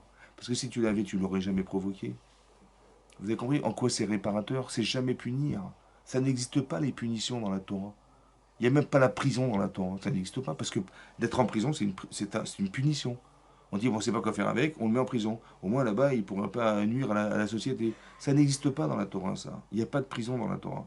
Que tout ce qu'Hachem propose, ce sont des choses qui sont réparatrices. Ça veut dire que psychologiquement, on récupère la personne. tout ce qui est provoqué, tout ce qui est proposé par la Torah, ce sont que des choses qui vont ramener la personne à la raison. Ça va? Soit parce que la vera n'a pas de sens, donc à la fin il va se taper la tête contre un mur, il va commencer à se remettre en cause, ouais. Soit que ce qu'il va vivre est la solution à son problème. Pour ça que c'est très important que vous compreniez qu'il faut comprendre que ce que nous vivons n'est pas un problème, mais une solution. Tu dis, mais il m'arrive ça, c'est un problème. C'est une solution. C'est comme ça que tu dois comprendre en quoi ça te solutionne. Il faut que tu comprennes en quoi ça m'a solutionné. Arrêtez de croire, arrêtez de parler de ce qui m'arrive. D'accord? Je dis, ah, il m'arrivait ça, il m'arrivait ça, il m'arrivait ça. Ok, super. Mais qu'est-ce que tu es en train de dire? Ah ben, je dis, mais c'est quoi cette vie? On est en train de se plaindre. Donc Dieu, il t'a juste créé cette situation pour que tu te plaignes, quoi. Non. Il faut que tu comprennes que tu as vécu quelque chose. Ça a forcément changé ta vie. Ça a forcément changé quelque chose chez toi. Essaie de retrouver en toi qu'est-ce qui t'a permis de changer. Qu'est-ce que ça a changé dans ta vie? Ça t'a rendu plus sensible? Ça t'a rendu, je ne sais pas moi, il s'est passé quelque chose. D'accord? Mais forcément, il faut que je réfléchisse à ce que j'ai gagné de vivre et pas qu'est-ce que j'ai perdu d'avoir vécu. Ça va? Et donc nous, qu'est-ce qu'on fait? On fait des constats. Voilà ce qui m'est arrivé, voilà ce qui m'est arrivé. Donc on n'a pas de simra, c'est normal, puisqu'on n'a pas compris ce qu'on a gagné. Par exemple, vous allez voir Sarah. Sarah. Sarah Imenu, qu'est-ce qui se passe? Ben, elle avait 127 ans. Ouais. Et c'est marqué, elle avait Mea Shana et Srib Shalishanim. Elle avait 127 ans. Iyucha et Sarah, voici les années de Sarah. Qu'est-ce que dit Rashi? Ben, ces années-là, on nous les répète pour dire qu'elles étaient toutes letova. En français, ça veut dire. Hein? Comment? Bonne pour le bien. Voilà, ça veut dire. Elles étaient heureuses. Kulam Shem letova. Je ne sais pas comment traduire en français. Elles étaient équivalentes pour le bien. D'accord? Bon, c'est une femme qui n'a pas eu d'enfant pendant 90 ans. Ouais. Euh, Elle a failli mourir de faim et de soif en arrivant en Israël, donc ils ont été obligés de partir en Égypte. Arrivée en Égypte, elle a failli mourir, et que son mari a failli mourir. Elle a été obligée de mentir en disant que, après elle n'a pas eu d'enfant, bah, qu'est-ce qu'elle a fait? Bah, elle a été obligée de donner sa propre élève, parce que c'était pas sa servante. Agar, on dit la Shifra, mais Agar, Agar, c'était sa meilleure élève. Agar, c'était sa meilleure élève, c'était une princesse d'Égypte, ouais, qu'elle a accepté de prendre à sa tutelle pour faire qu'elle devienne Agar. Et Agar était tellement de sa déquête qu'elle a proposé à son mari de l'épouser pour avoir des enfants. Donc elle a partagé sa vie avec son mari, avec une autre femme, pour essayer d'avoir des enfants, c'est ça? Ça va? Et après, qu'est-ce qui s'est passé? Bah, finalement, elle a dû la chasser parce que son fils Ishmaël est devenu dangereux pour l'influence qu'il avait sur Ishmaël, sur Israël. Et finalement, bouquet final, elle apprend que son mari il va sacrifier son enfant qu'elle aime, qui a 37 ans, et elle meurt de crise cardiaque. Voilà la vie de Sarah, qui était une vie, Baruch Hashem, qu'on espère tous savoir. C'est quoi Shamil Tova? Quel Tova? Quel Tova? Une femme qui était stérile pendant 90 ans, qui a partagé avec une autre femme, qui a failli, voilà, qui est morte suivant de crise cardiaque. Elle est où la Tova? La Tova, c'est où la Tova? Vous avez compris? Quand on dit Gamzou les Tova, Gamzou les Tova, Gamzou les Tova, c'est-à-dire ça aussi c'est pour le bien. Ça veut dire que ça aussi, tu pourrais traduire en mal, mais c'est aussi pour le bien. Qu'est-ce qui est bien? Alors ce qui est bien, c'est pas ce qu'on vit. Ce qui est bien, c'est ce qu'on devient. Est-ce que vous connaissez une femme qui a autant de proximité avec Hachem que Sarah? Je ne connais pas. Une femme qui a prié pendant 75 ans de sa vie pour avoir des enfants, elle a dû lourdement insister, hein, je vous le dis tout de suite. Mais qu'est-ce qu'elle est devenue cette femme? Elle est devenue Sarah. Vous avez compris? Ça veut dire que tout ce qu'elle a vécu, en fait, il faut comprendre qu'est-ce que j'ai gagné de devenir. Je vis des choses qui me font avancer. Alors soit je peux me plaindre de ce qui m'arrive, soit je comprends que le fait qu'on insiste, le fait qu'on ne veuille pas me donner alors que c'est vital, c'est que je dois insister pour l'avoir. À la différence de ce qu'on imagine, on dit bon, vous allez voir quelqu'un, vous allez insister auprès de lui, on dit bon, ça se fait, bon, ça va, une fois, deux fois, ça va, mais n'insiste pas, tu vois, le mec, il veut pas. Et nous, c'est ce qu'on croit avec Hachem. Tu t'insistes une fois, deux fois, il veut pas, c'est gênant d'insister. Avec Hachem, c'est exactement l'inverse. Hein. Il faut que tu insistes lourdement. Parce que plus tu insistes, plus tu vas avoir conscience de ce qui te manque, et plus tu vas avoir conscience du chesed d'Hachem. Hachem, on a des extrêmes. On est arrivé au même tête Charitouma, c'est-à-dire on est arrivé à un degré de déchéance morale telle en Égypte. C'est ça la Touma. C'est quoi la Touma? La Touma, c'est l'expression de l'état de ce qui est mort. D'accord? Ça veut dire que les gens, vous leur dites, vous les pincez, ils réagissent plus. Ça va? Vous leur parlez, ils sont incapables de vous répondre. comme si tu étais mort. C'est-à-dire qu'on lui dit, mais on va sortir d'Égypte, mais je ne même pas en rêve. C'est impossible. Vous avez compris? On est arrivé à un seuil. Parce que 50, ça veut dire qu'on n'aurait jamais eu la capacité mentale à revenir en arrière, c'est-à-dire à penser que libre, on aurait pu devenir des gens équilibrés. Non, c'était fini. On serait resté des esclaves à jamais. C'est ça qui est marqué là-bas, c'est ça qu'on dit dans la Galate Pessah, que si Hachem ne nous avait pas sorti d'Égypte, on serait resté encore aujourd'hui esclaves en Égypte. C'est ça qui est marqué, oui. Mais qui te dit qu'on serait resté esclaves en Égypte? Tu peux dire il y a 2000 ans, on serait encore esclaves aujourd'hui, non? Peut-être que les Américains nous auraient sorti d'Égypte, on ne sait pas. Non, ce qu'on dit des Chachamim, c'est pas ça. Peut-être qu'on nous aurait sorti d'Égypte. Mais on serait arrivé à un seuil de 50e degré Thomas, ça veut dire qu'on serait arrivé à un niveau où on n'aurait jamais pu sortir de l'esclavage, dans notre cerveau. Ça veut dire qu'on vous a sorti d'Égypte, c'est sûr, on serait sorti d'Égypte. Mais on n'aurait jamais imaginé qu'on serait sorti de l'esclavage dans nos têtes. On serait resté assujetti à jamais. Alors Hachem, il a attendu 49 degrés pour nous sortir. Pourquoi?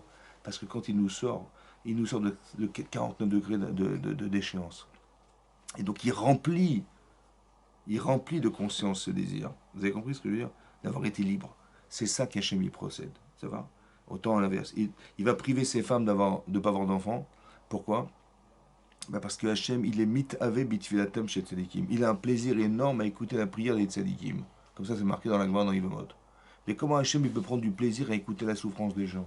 Cette femme, elle n'a pas d'enfant, elle pleure toute la journée. Quel plaisir il peut avoir d'écouter la souffrance? La réponse, Rav Desser, il dit non. C'est pas qu'il a plaisir à écouter la souffrance. Il a plaisir à donner de la émouna. Parce que quand elle va voir cet enfant, vous imaginez ce que ça veut dire? Elle va avoir une simcha que même pas en rêve on peut imaginer avoir, nous. Parce que ça répond à 75 ans de prière. C'est ça la Tova. C'est pas ce que tu vis qui compte. C'est ce que tu vas devenir qui compte.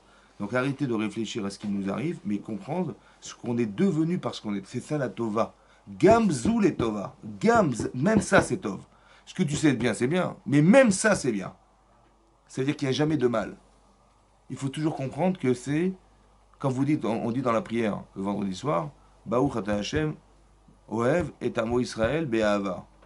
Oev et amo Israël be'ahava. Hashem, il aime son peuple juif be'ahava avec amour. Vous avez compris? Donc il faut tout le temps réfléchir à ce que vous avez à vivre et que ça vous amène quelque part à croire que c'est votre.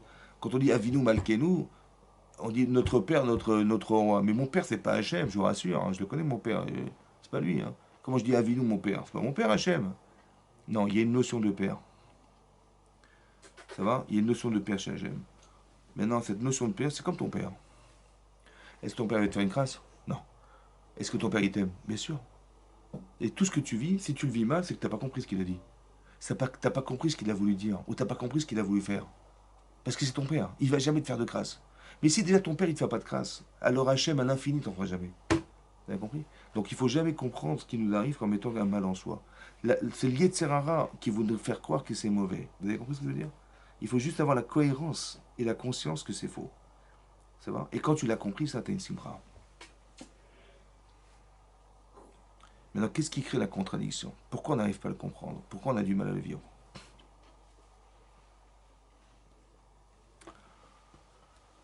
Vous savez, il y a marqué c'est marqué dans la paracha de Vaishlach. Là-bas, c'est marqué Vaishlach Yaakov Malachim Lefanav. Yaakov, il a envoyé des anges devant lui. El Esav arrive vers Esav, son frère. D'abord, comprendre ce que c'est que ces anges. Ouais. Et aussi comprendre El Esav arrive. Pourquoi cette redondance? Esav arrive. Esav, son frère, Esav, son frère. Ben évidemment, son frère Esav, son frère, c'est pareil. Après, il dit Esav arrive. Et les anges reviennent et ils disent, tu sais, on revient de chez ton frère, Esav. Tu pensais retrouver ton frère? En fait, on va te présenter Esav. Il arrive avec 400 hommes.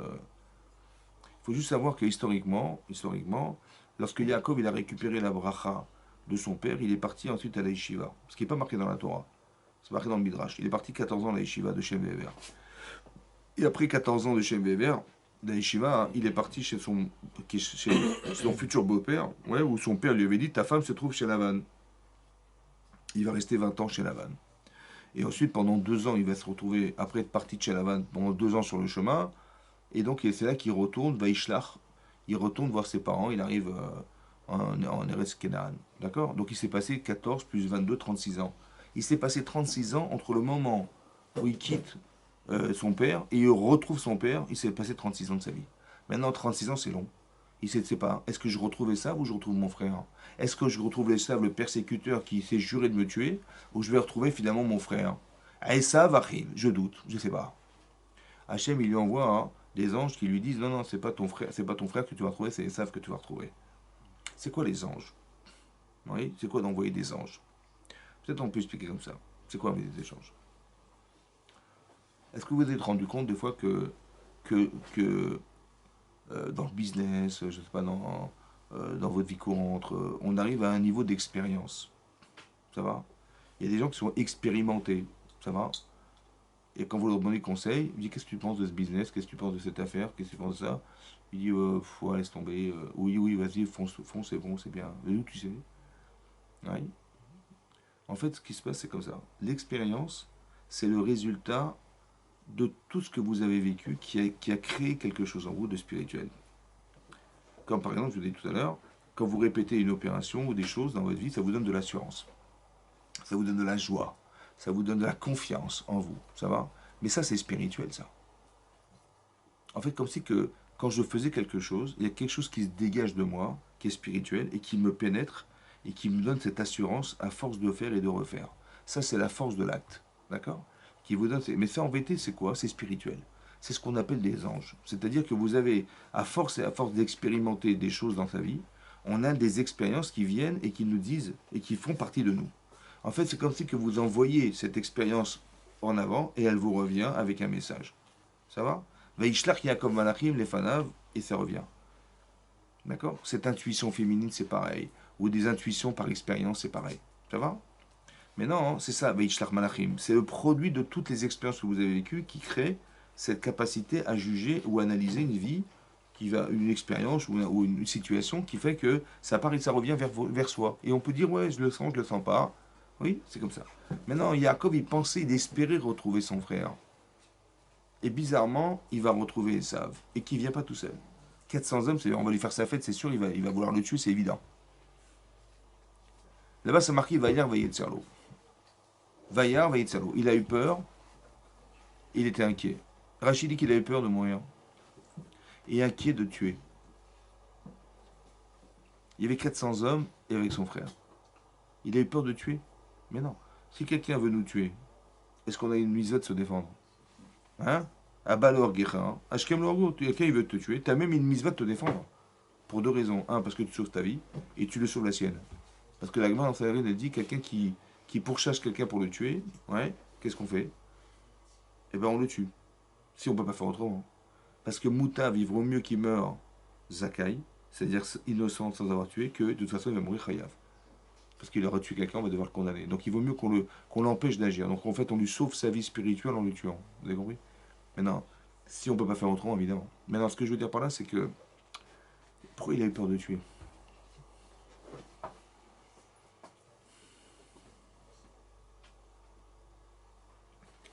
Défends-toi. Comment il s'est défendu? Ben, il a envoyé des cadeaux. Il a fait la guerre. C'est comme un Milchama. Quelle guerre il a faite? Il n'a pas fait la guerre. Il a dit si Esav attaque, ouais, je coupe le camp en deux. Ça veut dire qu'il a dû faire un choix de choisir quel enfant va venir là et quel enfant va venir là. Quelle femme là et quelle femme là. C'est très très compliqué ça. Il a dit s'il attaque un camp, Esav, au moins l'autre pourra se sauver. Il n'a pas fait la guerre en fait. Sa guerre à lui, c'est de sauver ce qu'il peut. Mais jamais il a été agressif. C'est un truc de fou ça. Ensuite, qu'est-ce qu'il a fait? Il a pris Hachem. Atzilenam Yadachim Yadesav. Sauve-moi des mains de mon frère, des mains d'Esav. Maintenant, j'ai juste pas compris pourquoi il s'est pas défendu. Alors écoutez-moi bien. C'est ça la Emouna. La Emouna, c'est de savoir que tout ce qui nous arrive est Mina Shamaim. Il faut avoir cette conscience-là. Que tout ce qui nous arrive a été réfléchi. Ça va? Par qui? Bah réfléchi par Hachem. Qu'est-ce qu'il lui a dit Hachem? Bah Esav arrive avec 400 hommes. Qu'est-ce qu'il lui a dit Hachem? Avec cette image-là. C'est Hachem qui lui envoie ça, oui ou non? Cette information. Qu'est-ce qu'il lui dit Hachem à ce moment-là? Bah il dit tu vas mourir. Maintenant Yaakov, ça ne sadique ou pas? Mais quel avéra il a pu faire qui remet sa vie en cause? Vous avez compris ça? Ça veut dire que même s'il a fait un milliard de mises-votes, il a dû faire une avéra qui remet sa vie en cause. Et il ne sait pas ce qui lui arrive. Ça, c'est une chose à comprendre. La deuxième chose à comprendre, c'est la suivante. Il dit, je ne sais pas qui je vais retrouver. Et ça, mon persécuteur ou bien mon frère, je ne sais pas. Et Hachem, il lui envoie quoi? Le frère ou le persécuteur? C'est bon, il envoie le persécuteur. Ça veut dire que ce que je voulais pas, ça m'est arrivé. Pourquoi? Parce qu'en fait, si tu doutes, c'est que tu as un petit problème. Alors il faut que tu le confrontes ce problème. Alors on va te l'envoyer. Vous avez compris ça? Ça veut dire que ce que Hachem propose, c'est que Yaakov, il n'ait plus de doute par rapport à ses choix. Maintenant, qu'est-ce que ça veut dire? Vous savez qu'Yaakov, Yitzhak, il a eu deux enfants. Il a eu Yaakov et Esav. Mais derrière, ça voulait dire quoi? En fait, et on explique comme ça que dans le Midrash, c'est marqué que en fait, Yaakov, Yitzhak, il a pensé que Yaakov, qui était un agriculteur, ouais, il était Ishsadé, un homme des champs. Et comme il s'appelle, et Yaakov, il était un Yoshev Ohalim, un intellectuel, voilà, c'était un intellectuel. Donc il avait les deux en fait. Il avait celui qui était dans la Torah et celui qui était dans les champs. En fait, il avait pensé qu'il faut les deux. Dans la vie, il faut les deux. Il faut quelqu'un qui puisse entretenir l'autre et l'un entretient l'un. C'est-à-dire que l'un, il est dans la Torah, il va aider spirituellement son frère, et l'autre qui va travailler la terre, il va aider matériellement son frère. Et comme ça, c'est comme ça qu'on est fait. Ouais, on est fait de corps et de neshama. Le corps ne peut pas se passer de sa neshama, et la neshama ne peut pas se passer de son corps. Donc il vaut bien qu'on s'entretienne, c'est comme ça. Donc il a pensé que ces deux enfants devaient avoir ce rôle-là. C'est ça le rôle du monde, en fait. Mais il a vu que, mais ce que je ne savais pas à Yitzhak, c'est que Esav Vaïbez et Tabechora, il a dénigré le droit d'aînesse. Ce droit d'aînesse permettait à Esav de travailler au Beth Amikdash. Ouais. C'était lui, en fait, qui devait servir au Beth Amikdash. C'était les Bechorot, les aînés. Qu'est-ce qui va se passer? Il renie. Il renie ce rôle. Donc, qu'est-ce que fait Yaakov? Eh ben, il lui rachète ce rôle. C'est-à-dire, il rachète, en lui prenant sa Bechora, en lui rachetant la Bechora, il prend le rôle du Bechor, c'est-à-dire d'être la Esav, le vrai Esav, pas le faux Esav. Il y a un Esav qui est faux, oui, c'est-à-dire le Esav qui a renié sa Bechora, mais lui, il accepte, il prend sa charge d'être le vrai Esav. Tout à coup, Yaakov devient Esav, c'est-à-dire que Yaakov, il prend la charge d'être Esav. Avec ça, on peut comprendre plein de choses, on peut comprendre ce qui est marqué dans le Midrash, qui est très difficile à comprendre. Ce qui est marqué dans le Midrash, c'est que quand finalement, il va vouloir épouser Rachel, ouais, et finalement, il épouse Léa. Dans le Midrash Sherman, c'est marqué là-bas, hein, qu'il est venu voir ça. Quand il s'est rendu compte que c'était pas Rachel, il a dit mais tu es une menteuse, fille de menteur. Ton père c'est un menteur, et toi tu es une menteuse. Pourquoi? Et parce que quand je t'ai demandé c'est toi Rachel, tu m'as dit oui. Elle lui a répondu, elle dit mais toi, quand tu étais avec ton père, il t'a dit qui tu es? Il a dit, tu as répondu je suis Esav ton Bechor. Toi aussi t'as menti. Genre ce que tu me reproches, je te le reproche. Bon, mais est-ce qu'elle a répondu à la question? Il lui a dit pourquoi tu m'as menti? Il a dit parce que tu es un menteur. C'est pas une réponse. En fait, elle a répondu. Elle a dit que ce que tu n'as pas compris, c'est que quand tu as dit à ton père, je suis Esav, Bechorecha, c'est que tu as accepté d'être Esav. Mais non, Léa, elle devait épouser qui? Et bien, elle dit, en acceptant d'être Esav, tu as épousé la femme d'Esav. Vous avez compris? C'est que Yaakov devient Esav. C'est quelque chose qu'il n'accepte pas. C'est peut-être ça l'explication du déguisement de Yaakov. Yaakov, il se déguise. Il fait croire qu'il est Esav. Parce que se déguiser, c'est d'être Yaakov en faisant croire qu'on est Esav. Mais quand il va dire à son père, je suis Esav, s'il rate l'occasion de lui faire croire qu'il est Esav, qu'est-ce qu'il va faire son père? Il va maudire son fils. Et s'il réussit à lui faire croire qu'il est Esav, à Yitzhak, donc il va bénir qui son père? Esav. Mais la bracha, elle va aller à celui qui l'a pensé, c'est-à-dire le vrai. C'est-à-dire son vrai fils Esav. Donc à quoi il a servi le déguisement? Si en vérité il va se rendre compte de la supercherie, il va le maudire. Et si il va réussir à faire croire que son père qu'il est Esav, son père il va bénir Esav. C'est vrai ou pas? En vérité, c'est pas ça. C'est qui le vrai Esav? C'est Yaakov.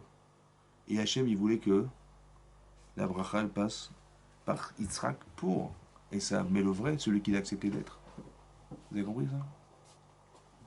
C'est ce qu'on pourrait croire être une supercherie. En fait, c'est pour l'un la capacité à accepter qu'il est lui-même Esav.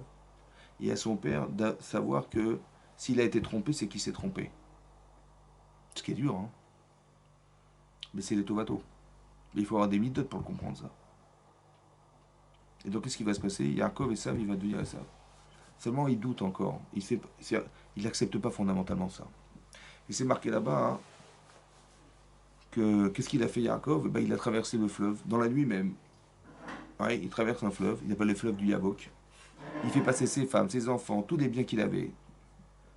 Et finalement, il retourne de l'autre côté de la rive, et là, il se retrouve seul. Seul à seul avec un homme. C'est marqué Vayavek Ishimoa de l'Atashachar. Il a lutté contre un homme jusqu'au matin. C'est qui cet homme? Rachid dit c'est l'ange des saints. Mais pourquoi nous dire que c'était un homme alors que c'était un ange? Vaishlach Yaakov Malachim Lefanav. Donc on lui dit qu'il a envoyé des anges. Mais pourquoi il a dit qu'il a envoyé un homme alors qu'il est marqué dans le Rashi que Amou Chazal que c'était l'ange des saves? Pourquoi cet homme n'a pas de nom? Mais pourquoi il n'a pas de nom? Il est marqué Ish. Si c'est l'ange des saves, dis-moi que c'est l'ange des saves. Et si c'est un ange, dis-moi que c'est un ange, pourquoi tu dis que c'est un homme? Et si c'est pas un homme, alors dis-moi comment il s'appelle. Tu me dis qu'il s'appelle Ish.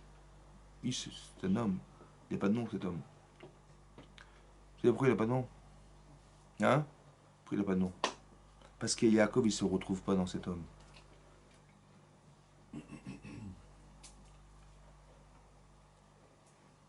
C'est marqué dans la paracha Toldot là-bas, c'est marqué que quand Yaakov il a quitté la vanne, c'est marqué Vaïfrot sa ish meod meod. Il s'est fructifié énormément cet homme, Yaakov. Mais pourquoi on l'appelle cet homme? En fait, il s'est battu contre ça. Il s'est battu contre ce qu'il ne comprend pas. Il ne comprend pas pourquoi Hachem il l'a rendu tellement riche. Il a tellement pas compris qu'il a même peur. Il a peur d'être Esav. Mais le faux. Il dit mais j'ai pas besoin de tout ça moi. J'ai peur que ça va être une forme de corruption intellectuelle, quoi. Parce qu'il va être tellement riche qu'il va se risquer de se perdre. Et si ça l'intéresse pas, il veut rester dans la Torah, il veut rester logique et lucide. Il a peur de ça. Hachem il dit si tu n'acceptes pas, tu vas disparaître. Ça veut dire que quand Hachem il a envoyé ça, en fait, ce qui est très intéressant, c'est que dans la perspective de projection, la personne que Yaakov refuse d'être, c'est elle qui va l'agresser. Ça veut dire que l'agressivité qui vient de l'extérieur, elle est nourrie du doute que Yaakov il a lui-même de ce qu'il n'accepte pas. Mais après, il a peur de tuer. Parce que ce qui nous arrive est Minash Shamaim. C'est comme quelqu'un, il reçoit un courrier, une mauvaise nouvelle. D'abord, il a reçu un truc des impôts. Il reçoit, c'est tellement énervé, il déchire la lettre. Bon, mais déchirer la lettre, ça sert à quoi? Vous avez compris? En vérité, c'est très intéressant que de dire à quoi ça sert que je le tue. Parce que de toute façon, aujourd'hui c'est lui, demain ça sera autre chose. Puisque le premier, il ne vient pas de lui, il vient de moi. Vous comprenez ça? Ça veut dire que la nature de l'agressivité des Saves, elle vient du pouvoir que je lui ai donné, dit Yaakov, en refusant d'être le vrai Esav. À quoi ça sert que je le tue? Je veux déchirer un courrier. C'est Hachem qui m'envoie ce courrier, ça sert à rien. Vous avez compris? C'est pour ça qu'il ne fait pas la guerre, Yaakov Avinu. Parce qu'il a peur de croire que ce qu'il voit en face de lui, c'est une réalité en soi. Alors que c'est pas ça. C'est qu'un courrier en fait. C'est le courrier qu'on lui envoie, tu vas déchirer le courrier, que ça sert. Il faut que tu te remettes en cause. C'est pour ça qu'il a dit il faut que je prenne du recul. Il envoie des cadeaux, il fait la prière, il sépare sa famille, il gagne du temps en vérité pour arriver à comprendre fondamentalement qu'est-ce qui a pu faire que cette vie-là, elle est remise en cause. Parce que je suis Mahamin Bachem, que tout ce qui m'arrive, ça a été pensé par Hachem. Je ne dis pas, mais non, le problème c'est ça, le problème c'est les Palestiniens, le problème c'est je sais pas quoi. Non, le problème il est interne. Que juste que la projection que tu vois n'est que le reflet de tes doutes. Si tu doutes, voilà, tu vas devoir te confronter tes doutes. Donc il va devoir confronter ça. Et il va se battre contre l'ange, en fait, l'ange des sables, la problématique de Yaakov Avinu. Et là, c'est marqué que, arrivé à l'Otashachar, au matin, il a dit, Boté Shalach, il a dit, renvoie-moi, je vais partir. Ouais. Il dit, Lo Eshalechacha, je te renverrai pas, Al Tevarechenu, jusqu'à ce que tu me bénisses. Yaakov, il a demandé à cet ange de le bénir. Et Rachid expliquait, je ne te lâcherai pas tant que tu ne reconnaîtras pas que la bracha me revienne. Comme si que Yaakov il doutait de l'intérêt de la beracha et qu'il arrivait à devoir faire un travail de conviction que ça revient de droit de l'avoir. Il dit, je te lâcherai pas tant que... Comme si qu'à l'intérieur de son cœur, il y a quelqu'un qui lui disait, mais c'est pas pour toi, laisse tomber. Et c'est ça qui l'agresse en fait. Ses doutes l'agressent. Il est agressé par ses doutes. Il faut que j'arrive à me convaincre que ça me revient. Il faut que j'accepte tout ce qu'Hachem me donne, je l'accepte. Vous avez compris ça? J'accepte d'être ça fondamentalement. Mais le vrai Esav. Et tout à coup, cet ange lui dit, tu as gagné. Ouais, c'est-à-dire que dorénavant, tu t'appelleras plus Yaakov, mais Israël. Qui sarita imelokim anashim atoral. Parce que tu as lutté contre Hachem, c'est-à-dire le Yetzirah, Ve anashim, les hommes, dit Rashi, Esav et Lavan, Vatochal et tu as vaincu. Tu t'appelleras plus dorénavant Yaakov, tu t'appelleras Israël. Qui sarita imelokim anashim atoral, parce que tu as lutté contre Hachem et contre les hommes et tu as gagné. Qu'est-ce qui se passe le matin, hein, donc il a gagné. Le matin, qu'est-ce qui se passe? Et ça arrive. Et bizarrement, il arrive Esav et il l'embrasse. Et il lui dit une chose incroyable, il dit tout ce que tu as, tu le gardes. Alors qu'il est venu pour le tuer. Pour la différence que son père il l'a fait à ses yeux et qui était insupportable. Et comment ça se fait que en une nuit, il a changé du tout au tout Esav? Comment vous expliquez ça? Esav, il vient avec 400 hommes pour le tuer, et tout à coup, il embrasse son frère. Vous savez pourquoi? C'est extraordinaire. Hein. Si tu solutionnes ta réalité intérieure, la réalité extérieure, elle change aussi avec. Extraordinaire. C'est-à-dire que si tu te réconcilies avec toi-même, l'agresseur n'a plus de pouvoir contre toi, il t'embrasse. Et qu'est-ce qu'il a dit? Il a dit non, accepte mes présents. Tout ce que je te donne, accepte-les. Et ça, Yaakov, il a dit à son frère Esav, je t'ai envoyé des présents, prends-les avec toi. Il a répondu, Yeshli Rav. J'ai beaucoup. Et Rachid dit, j'ai plus que ce que j'ai besoin. Yaakov, il a dit, accepte parce que j'ai Shlikol. Prends parce que j'ai tout. Vous savez pourquoi il a... Là, il a dit, j'ai plus, j'ai trop. Et l'autre, il a dit, j'ai tout. J'ai trop, j'ai tout. J'ai trop, parce que la peur qu'il a eu Yaakov, c'est de dire j'ai trop. C'est pas normal que tu aies trop. Il dit, mais j'ai pas besoin de tout ça, moi. Vous savez de quoi j'ai eu peur? J'ai eu peur de dire ce que Esav, il a dit, j'ai trop. En vérité, j'ai compris que si Hachem me donne, c'est que je dois savoir faire quelque chose avec. Ma main, elle est petite, mais ça déborde. Donc je dis à quoi ça sert? En fait, je suis en train de dire ce que Esav, il a dit. J'ai pas le droit de dire ça. Que tout ce que je reçois, ça a quelque chose, ça a un sens. C'est à moi de redimensionner ma main et de mettre la place que revient ce qu'Hachem il me donne dans la main, je dois le reconditionner par rapport à soi. Yeshlikol. Et là-bas, bizarrement, c'est marqué que Esav, donc il se réconcilie avec son frère. Et ils ont dit, voilà, on va faire un bout de chemin ensemble. Et Yaakov, Esav, il dit à son frère, écoute, je vais à Séhir, viens me rejoindre. Il a dit, oui, il n'y a pas de problème, je te rejoindrai, mais là, tu vois, j'ai une grande famille, j'ai beaucoup de bétail, je viendrai plus tard. Et finalement, il n'a jamais été rejoindre Esav. Et il est parti où? Marqué Vaïssa Soukota. Il est parti à Soukot, la ville de Soukot. Là-bas, il y a marqué Vaïaslo Baït. Pour lui, c'est fait une maison. Où le Mikneou, et pour son menu du bétail à sa Soukot, il a fait des cabanes. Alken, et c'est pour ça que Karo Tamakomazé Soukot. Pourquoi? Parce qu'il a fait une étable pour ses animaux. On l'appelle Soukot. C'est quoi la souka? C'est une étable. Pour lui, c'est fait une maison, Yaakov Avinu, hein. Mais pour son menu bétail, il a fait des soukottes, des cabanes, des étables. C'est pour cette raison-là qu'on a appelé cet endroit Soukot. Parce que Yaakov, il a fait des étables dans l'endroit où il vivait lui-même, qui était une maison solide. Pourquoi une souka? Une souka pour dire une étable. Comme si que la souka, elle devait solutionner quelque chose chez nous, mais qui est animal. Ça veut dire qu'il faut savoir distinguer deux choses. Vous avez le mental et vous avez des émotions corporelles. En vérité, il faut savoir que quand on décide, c'est pas forcément intellectuellement qu'on décide. Que peut-être le cerveau, il suit les émotions, qui sont des besoins corporels. Et le plus compliqué dans sa vie, c'est d'arriver à dominer cette pulsion animale qu'on a en soi.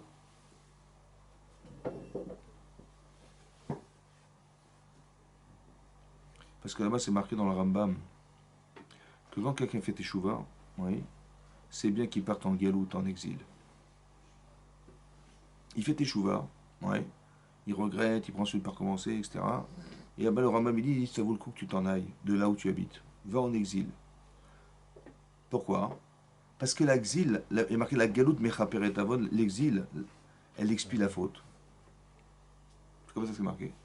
La galoute mechaperet avon. Alors moi j'ai cru au départ, ça veut dire que tu vas galérer, bah, t'as payé, voilà, t'as souffert, ça paye tes fautes. C'est ça, non? Souvent on nous dit ça, oui, ouais, c'est pas grave, il vaut mieux ça qu'autre chose, hein, c'est comme ça, hein. La monnaie de la souffrance, parce qu'on a fauté, il faut souffrir. En fait, le Rambam il dit pas du tout ça. Il dit parce que la galoute mechaperet avon, parce que Goremetlo elle entraîne chez lui d'être anav shafel rouar, d'être humble. La capara de l'exil, c'est de devenir humble. Donc c'était quoi la faute? L'orgueil. L'orgueil. Ça veut dire que quand on est orgueilleux, on veut fauter. Donc ce qu'on va faire en vérité n'est issu que c'est-à-dire l'attitude qu'on a, elle n'est pas fonction de, on va pas regretter ce qu'on a fait parce que ce qu'on a fait, ben, c'était normal, c'était logique parce que quand on est orgueilleux, quand on est nerveux, quand on est hypocrite, quand on est, je sais pas moi, tous les traits de caractère négatifs qu'on peut imaginer être, c'est ça qui entraîne les actes. Oui, non. Donc on va pas réfléchir sur ce qu'on a fait, on va réfléchir sur ce qu'on est. Ben, si manifestement on est orgueilleux, ben, on va fauter par orgueil. Alors Hachem il dit, ben, le Khorban Habayit, il s'est fait parce qu'on avait Sinatrinam, ouais, la haine gratuite des autres. Ouais, on était sûr de son fait, hein, c'était comme ça. Ben Hachem il dit, mais si t'es sur toi, ben, il vaut mieux que tu ailles en galoute. Alors l'exil, en fait, c'est pas une punition. C'est d'arriver à ce que quand on n'est pas chez soi, vous comprenez, eh ben, on se fait petit. Hein. Et le comportement qu'on a de se faire petit va faire qu'on va devenir humble. Et cette humilité, elle va nous changer notre vie. Comme si que, vous avez compris, comme si que Hachem il nous disait la chose suivante. T'as fait tes chouvas, super. Alors rentre dans la galoute, rentre dans l'exil, rentre dans ta souka. Et quand tu vas rentrer dans la souka, tu vas te rendre compte d'une chose très importante. Tu vas te rendre compte que tu pourrais vivre comme ça. Voilà ta vie, elle est comme ça. Tu as des murs en toile, je sais pas, au-dessus de ta tête, tu as de la paille. Voilà. Et tu pourrais vivre comme ça. Tu sais d'où tu viens et tu sais où tu es. Cette galoute-là, tu as vu, tu étais dans ton confort, tu sors de ta maison, tu rentres là-dedans. Faut dire, t'as perdu la terre d'Israël? Ouais, est-ce que tu as aujourd'hui? Mais en fait, c'est pourquoi? Parce que tu devrais regretter d'avoir perdu. Ça va? Ou bien, encore une fois, tu devrais te rendre compte, par humilité, tu vas te rendre compte que tout ce que tu as, peut-être que tu ne le mérites pas, Hachem te le donne. Ou bien que qu'est-ce que je suis pour avoir reçu tout ça? Je vous explique ce que je veux dire. Ce mois-ci, on l'appelle, ouais, Chodesh, le Chodesh de ce mois, le mois de Sukkot, c'est Chodesh à Asif. C'est le moment où on fait les vendanges, où on récupère bah, le travail de toute l'année qu'on a. On récupère ce raisin qu'on va vendre, ce vin qu'on va vendre. Ouais. Chodesh à Asif. Mais tu es content de la parnassa. Tu es content de ce que tu gagnes. Mais tu as deux façons de réfléchir. Soit tu dis, mais attends, je gagne, mais c'est normal avec tout ce que j'ai fait. Évidemment que ça, c'est le produit de mon travail. D'accord? Alors Hachem dit, écoute, et l'humilité, rentre dans la soukha. Et tu vas te rendre compte en vérité que tout ce que tu as reçu, ça vient d'Hachem. De quelle manière tu vas te rendre compte? Et je vous pose la question suivante. Est-ce que vous avez choisi de vivre? Vous avez choisi de vivre? Non. Est-ce que vous avez choisi ce que vous êtes? Non plus. Maintenant, si vous voyez, c'est grâce à qui? Si je parle, c'est grâce à qui? Si j'entends, c'est grâce à qui? Si je comprends, c'est grâce à qui? Si je me mouve, c'est grâce à qui? Ouais. Et tout ce qui existe autour de vous, qui c'est qui l'a créé? C'est vous? Donc tout ce qu'il y a autour de moi, c'est Dieu. Et tout ce que je suis. Donc si vous avez pensé, c'est grâce à qui? C'est grâce à Dieu. Si vous avez vu, c'est grâce à Dieu. Si vous avez parlé, c'est grâce à Dieu. Si j'ai entendu, c'est grâce à Dieu. Si j'arrive à me mouvoir, c'est grâce à Dieu. Tout ça, c'est grâce à Dieu, oui ou non? Et tout ce que je vois autour de moi, c'est grâce à Dieu. Donc est-ce que je suis moi? Ah non, non, je suis quelque chose, alors je suis quoi? Grâce à Dieu. Non, ben non, je suis quoi alors? Ben si tu vois, c'est grâce à Dieu. Tu dis, mais j'ai compris, mais c'est grâce à Dieu. Si t'as vu, mais c'est grâce à Dieu. Si tout ce que t'as vu, c'est lui qui l'a créé, c'est grâce à Dieu. Donc qu'est-ce que t'es toi? La conscience. Hein? C'est bon. T'es quoi? La conscience. Laquelle? La conscience que Dieu existe. Mais non, mais attends, j'ai travaillé. J'ai réussi quelque chose, j'ai fait quelque chose. Un type, il a fait des études. Un type, il a un projet business. Il a dit, mais j'ai été voir les banques, c'est moi qui ai été voir les banques, c'est moi qui ai négocié, c'est moi qui ai trouvé le produit, c'est moi qui me suis investi pour trouver le local, c'est moi qui me suis investi pour mettre des vendeurs, des graphistes, des machins, de la publicité, c'est moi qui ai tout fait. Bon, Hachem, il a fait un truc. Bon, il a vu que le type, il a vu la pub, il est venu, il a acheté le produit. Mais j'ai fait 99% de boulot. Hachem, il a juste fait qu'il a vu la pub. C'est ça ou pas? C'est vrai ou pas? Ou c'est faux? Mais c'est ce qu'on croit, nous. On croit Richard. Moi, c'est Kochi, Tsemiani. Moi, c'est le produit, ouais, tout ce que tu vois, c'est moi qui l'ai fait. Mais j'ai pas compris. Mais et l'humilité, c'est par orgueil que tu crois. Mais sans Hachem, qu'est-ce que tu aurais pu faire? Sans tout ce qui existe que tu pourrais. Et sans ce que Hachem il t'a donné comme avantage, qu'est-ce que tu aurais pu faire? Tu sais ce que tu as fait? Tu n'as fait que le choix de faire de toi quelque chose. On t'a donné un cerveau, qu'est-ce que tu as fait avec? On t'a mis des yeux, qu'est-ce que tu as fait avec? Et on t'a mis des oreilles, qu'est-ce que tu as fait? Qu'est-ce que t'as une bouche, qu'est-ce que tu as fait avec? Tu as le choix. Que le choix d'avoir fait quelque chose avec. Mais tout ce que tu as décidé, c'est par rapport à ce qu'on t'a donné. On t'a donné des outils, des valises, qu'est-ce que tu as fait avec? Tu n'as que le choix d'avoir fait quelque chose. Donc l'humilité de savoir que tu n'as fait que le choix de faire ce que tu as fait de ta vie. Ça va? Mais c'est tout. Pas plus que ça. Parce que tout le reste, c'est Hachem. Mais ça n'est possible que si tu as l'humilité de le voir. Mais cette humilité, on l'a pas forcément de façon naturelle parce que nous, on croit que tout ce qu'on a fait, c'est grâce à nous. C'est vrai ou pas? Alors Hachem, il dit, écoute, ça c'est de l'orgueil. Rentre dans la souka, rentre dans l'exil. Rentre dans l'exil. Et là, tu vas te rendre compte que tout ce que tu as, c'est grâce à Dieu. Ça va? Parce que ta vie, elle aurait pu être précaire comme celle-là. Et tu aurais, si ce que vous mangez, si ce que vous mangez, ça avait un goût de plastique, bah, je dis, bah, c'est comme ça qu'on se nourrit. Mais non, c'est un bon goût. Il y a des couleurs, il y a des. C'est extraordinaire. Quand on dit Baruch Ata Hashem, et Elokeinu melech haolam borei peri haaretz, borei peri Adama, borei peri. Mais c'est quoi l'intérêt? L'intérêt, c'est quoi l'intérêt? L'intérêt, c'est de retrouver Akadosh Baruch Hu dans la. Baruch, c'est quoi Baruch? C'est quoi Baruch? Béni sois-tu Hashem de nous avoir donné ça, oui. Et c'est quoi la bracha? C'est quoi la bracha? La bracha, hein, ouais, quand je bénis Hachem, tu es source de bracha. La source de ça, c'est toi. C'est quoi la source? La source, c'est quoi? C'est que si maintenant il y a des vitamines dans ce que tu manges, mais la source de ces vitamines, c'est toi. Ça va?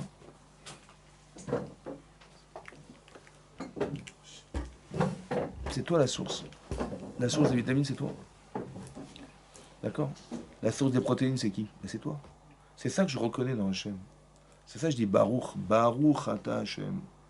C'est-à-dire qu'en fait, pourquoi on a fait les brachot? Pourquoi il y a 100 brachot? On dit Ma Hashem Elokecha Shoel Meimach, Kim Leira Oto. Ma Hashem Elokecha. Mea. Pourquoi Mea? Pourquoi 100? Parce que tu vas répéter 100 fois. Et tu vas te dire, mais c'est Hashem, et c'est Baruch Ata Hashem, et Baruch Ata Hashem 100 fois. Pour ça qu'on a dans les Yemim Tovim, il faut rajouter des brachot, on va manger en plus, on va faire pour arriver au 100. Parce que tu vas répéter 100 fois Baruch Ata Hashem. Donc tu vas inclure dans ta vie Hashem. Ouais, c'est ça. C'est pas que tu vas faire Soukot et après c'est terminé, non. Il faut qu'après Soukot, il faut qu'Hachem il soit là. Il t'accompagne dans sa maison. Dans ta maison. Dans ta vie. Le Mishkan, vous avez compris, il y a des parallèles. Pessah, c'est Rosh Hashanah. Shavuot, c'est le jour de la Torah. Non, en vérité, on a reçu à Kippour. Mais Kippour, c'est le jour de la Slicha. Et c'est le jour où on a reçu la Torah. Mais après qu'on a reçu la Torah, qu'est-ce qu'il a dit Hachem? Faites-moi un Mikdash. Et je résiderai parmi vous. Alors Hachem, il nous a dit, faites une souka. Et je rentrerai avec vous. Acceptez-moi dans votre vie. Vous avez compris ça?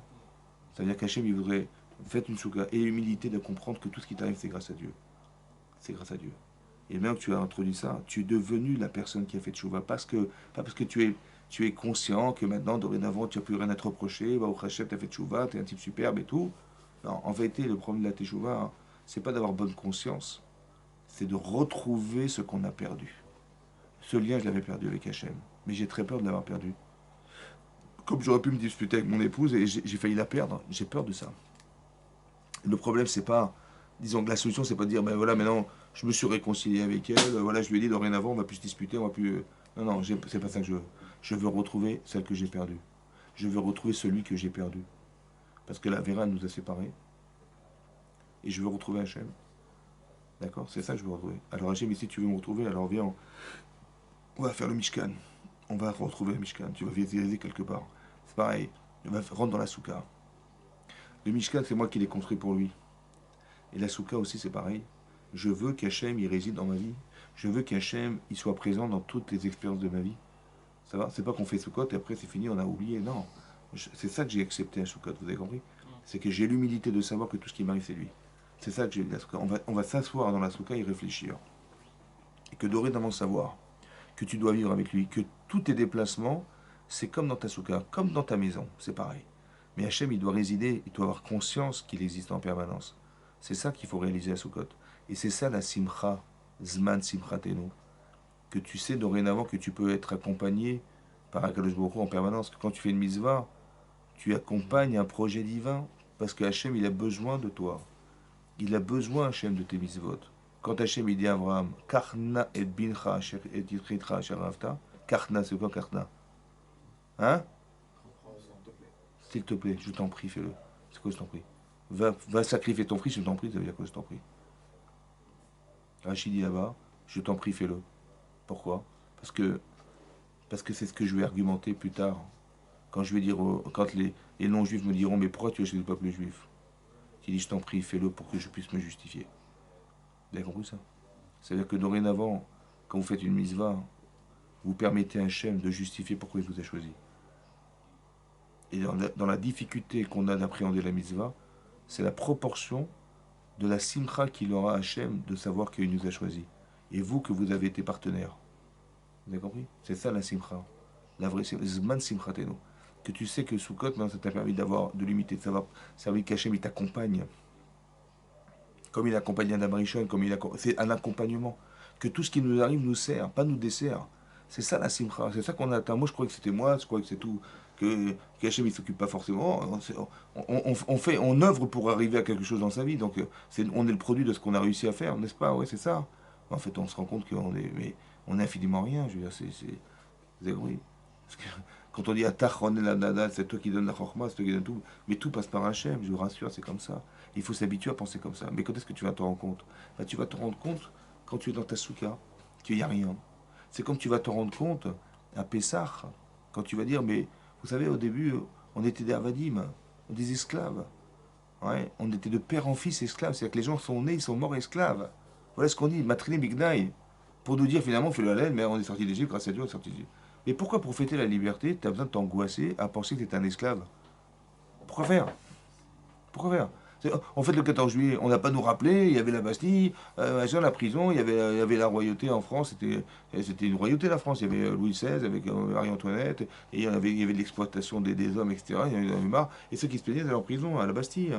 Alors ils ont tout cassé, ça s'est terminé, on s'est révolutionné, on a créé une constitution, on a séparé le clergé de l'État, etc. On a séparé tout ça, et maintenant, dorénavant, voilà, la constitution française, voilà, la révolution française. Maintenant, qu'est-ce qu'on fait? On fait le 14 juillet, et on fête le 14 juillet, on fête la liberté, ouais, liberté, égalité, fraternité. C'est ça qu'on fait, oui ou non?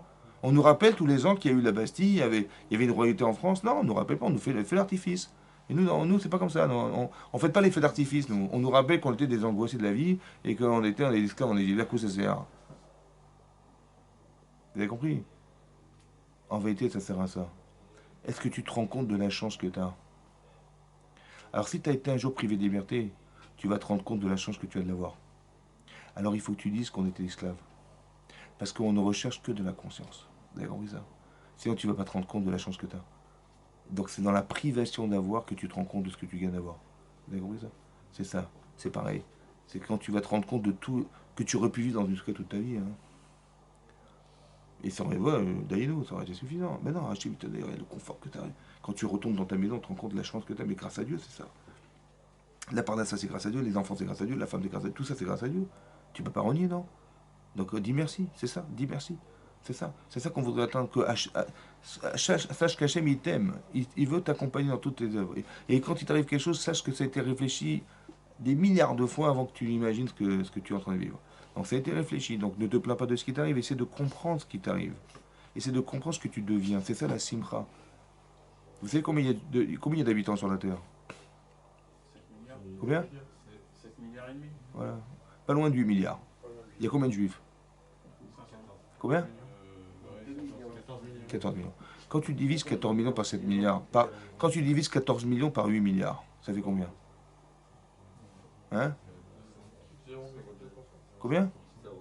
0,002%. 0,002%. 0,002%. Bon, vous êtes juif ou pas? On a de la chance, hein. Parce que sur les 8 milliards de boules rouges, il y avait 14 boules, 14 millions de boules vertes. Il y avait des boules vertes, hein. On a mis la main dans les boules, il y a des boules vertes. Vous avez de la chance ou pas? Mais est-ce que vous n'avez pas été choisi? Bah, c'est quelque part. Nos juifs, c'est le drapeau de Dieu sur terre. Mais est-ce que vous vous rendez compte de la chance que vous avez? Oui, d'être né juif. Mais vous vous avez rendu compte ou pas? On avait un demi-millième% de goy. Et on est juif. C'est une chance ou pas? Mais c'est par hasard? Est-ce qu'on a le droit de gâcher cette occasion d'être juif? D'être partenaire d'Hachem? De faire partie du peuple juif? C'est énorme. Merci Hachem. Vous avez compris ou pas? C'est comme ça qu'on réfléchit. Et quand Hachem il nous juge, c'est jamais pour le mal, c'est toujours pour essayer de nous bonifier, d'être meilleurs. C'est comme ça. Et donc c'est ça qu'on doit comprendre. La simcha qu'on a, Zman Simchatenu, ça passe par ce protocole de Rosh Hashanah, accepte Hachem, fais tes chouvas, Aseret Yeshua, fais Kippour, et après tu verras que ta vie va changer. Mais l'objectif, c'est que ça suffit pas de faire tes chouvas. Il faut que tu aies un comportement qui t'amène à changer. Alors d'abord l'humilité, rentre dans la soukha, accepte qu'Hachem existe. Et maintenant c'est facile, parce que s'il existe, c'est bon, t'as gagné. Après tu verras que tout ce qui t'arrive, Hachem il te suit, Hachem, il te partenaire, c'est ton partenaire Hachem. Tu as tout à gagner d'avoir un partenaire pareil, mais avoir l'humilité d'accepter qu'il existe. Vous avez compris? Mais pas seulement de le savoir, mais d'avoir conscience de ça. Quand tu as demandé pardon, tu t'es adressé à lui. Quand tu as demandé pardon, quand tu sais que tu rentres dans la soukha, c'est pour arriver à bonifier ta façon de penser et arriver à penser qu'il existe aussi, ouais, à travers ce que tu vas vivre. Mais c'est ça comme ça que il y a une sorte de comportement qui va t'amener à modifier ta façon de penser parce que c'est pas que tu le sais dorénavant, c'est que ça t'amène à vouloir changer ta personne. Vous avez compris?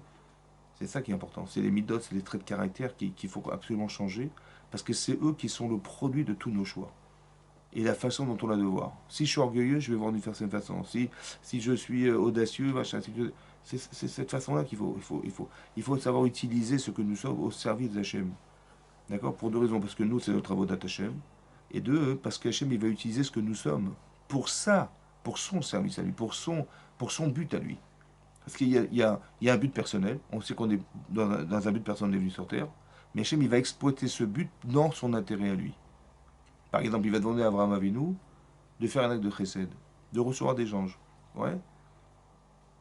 Donc il va leur donner à boire, à manger, et les mettre à l'ombre d'un arbre. D'accord? Pour les rafraîchir de chaleur. Mais Hachem, avant, il a demandé de faire la brit mila. Et après, il a rajouté la chaleur torride. On n'a pas compris. À quoi ça sert? Eh ben, le niveau d'intensité qu'il a dû mettre pour accepter de recevoir des gens, c'était dur hein, pour Abraham. Ça, c'était sa mitzvah. Éloquer Abraham. Le chesed d'Abraham. Ok. Qu'est-ce qu'il fait Hachem avec ça? Dit l'Agmara de Bamamitsia d'Afpezaïn, elle dit là-bas hein, que Bisrout, par le mérite qu'il est donné à manger, alors on a eu la manne dans le désert. Il aura de la boire, alors on a eu le Be'er Miriam qui nous a suivis pendant 40 ans. Par le mérite qu'il les a mis à l'ombre d'un arbre pour les rafraîchir, alors on a eu les Hanan et Kavod. Vous avez compris la différence entre la mitzvah qu'il a dû réaliser et ce qu'Hachem il a fait avec? Pourquoi il a gardé la chaleur? Parce qu'il fallait qu'Avram il soit capable de faire un acte surhumain dans la chaleur du désert. Alors Hachem, dans la chaleur du désert, il va faire un acte surhumain de nous nourrir. Mais Avram, il aurait pu dire, ah, c'est trop accablant. Mais tu vas lui rendre service et tu fais la mitzvah. Parce que dans ton intérêt personnel, tu vas faire une mitzvah. Et dans son intérêt, il va l'exploiter pour arriver à faire que le monde soit monde demain. Je t'en prie, fais-le pour moi, dit Hachem. Vous avez compris? C'est comme si quand on faisait Kibbutz Avem, on respecte nos parents. Ben là, respecte Hachem. de telle manière que lui puisse utiliser ce que tu vas faire au service de l'avenir. Parce qu'il faut que dans le désert, on puisse survivre. C'est impossible. Alors il va chercher un tzaddik qui est capable, dans son désert à lui, d'être capable de faire un acte de chesed au-delà de la nature. C'est surnaturel ce qu'il a fait. Et Hachem, il va faire la même chose pour le peuple juif. Vous avez compris? C'est comme ça qu'on doit réfléchir. C'est-à-dire qu'il y a un projet humain et un projet divin. Et nous, on doit participer au projet divin. Quand vous faites une mitzvah, vous participez au projet divin. Parce qu'à une autre dimension, Hachem, il fait des choses. Donc on doit participer à ça, Hachem. C'est ça la simcha. On est joyeux et heureux de faire des mitzvot parce qu'on sait à quoi ça sert et à quoi ça peut amener pour le clan Israël et pour Hachem. Chazak ou Baruch. Chazak. Chazak. Oui, bien sûr. Quelle taille? Par rapport à ce que vous Oui. disiez tout à l'heure Oui. sur Adam Arishon,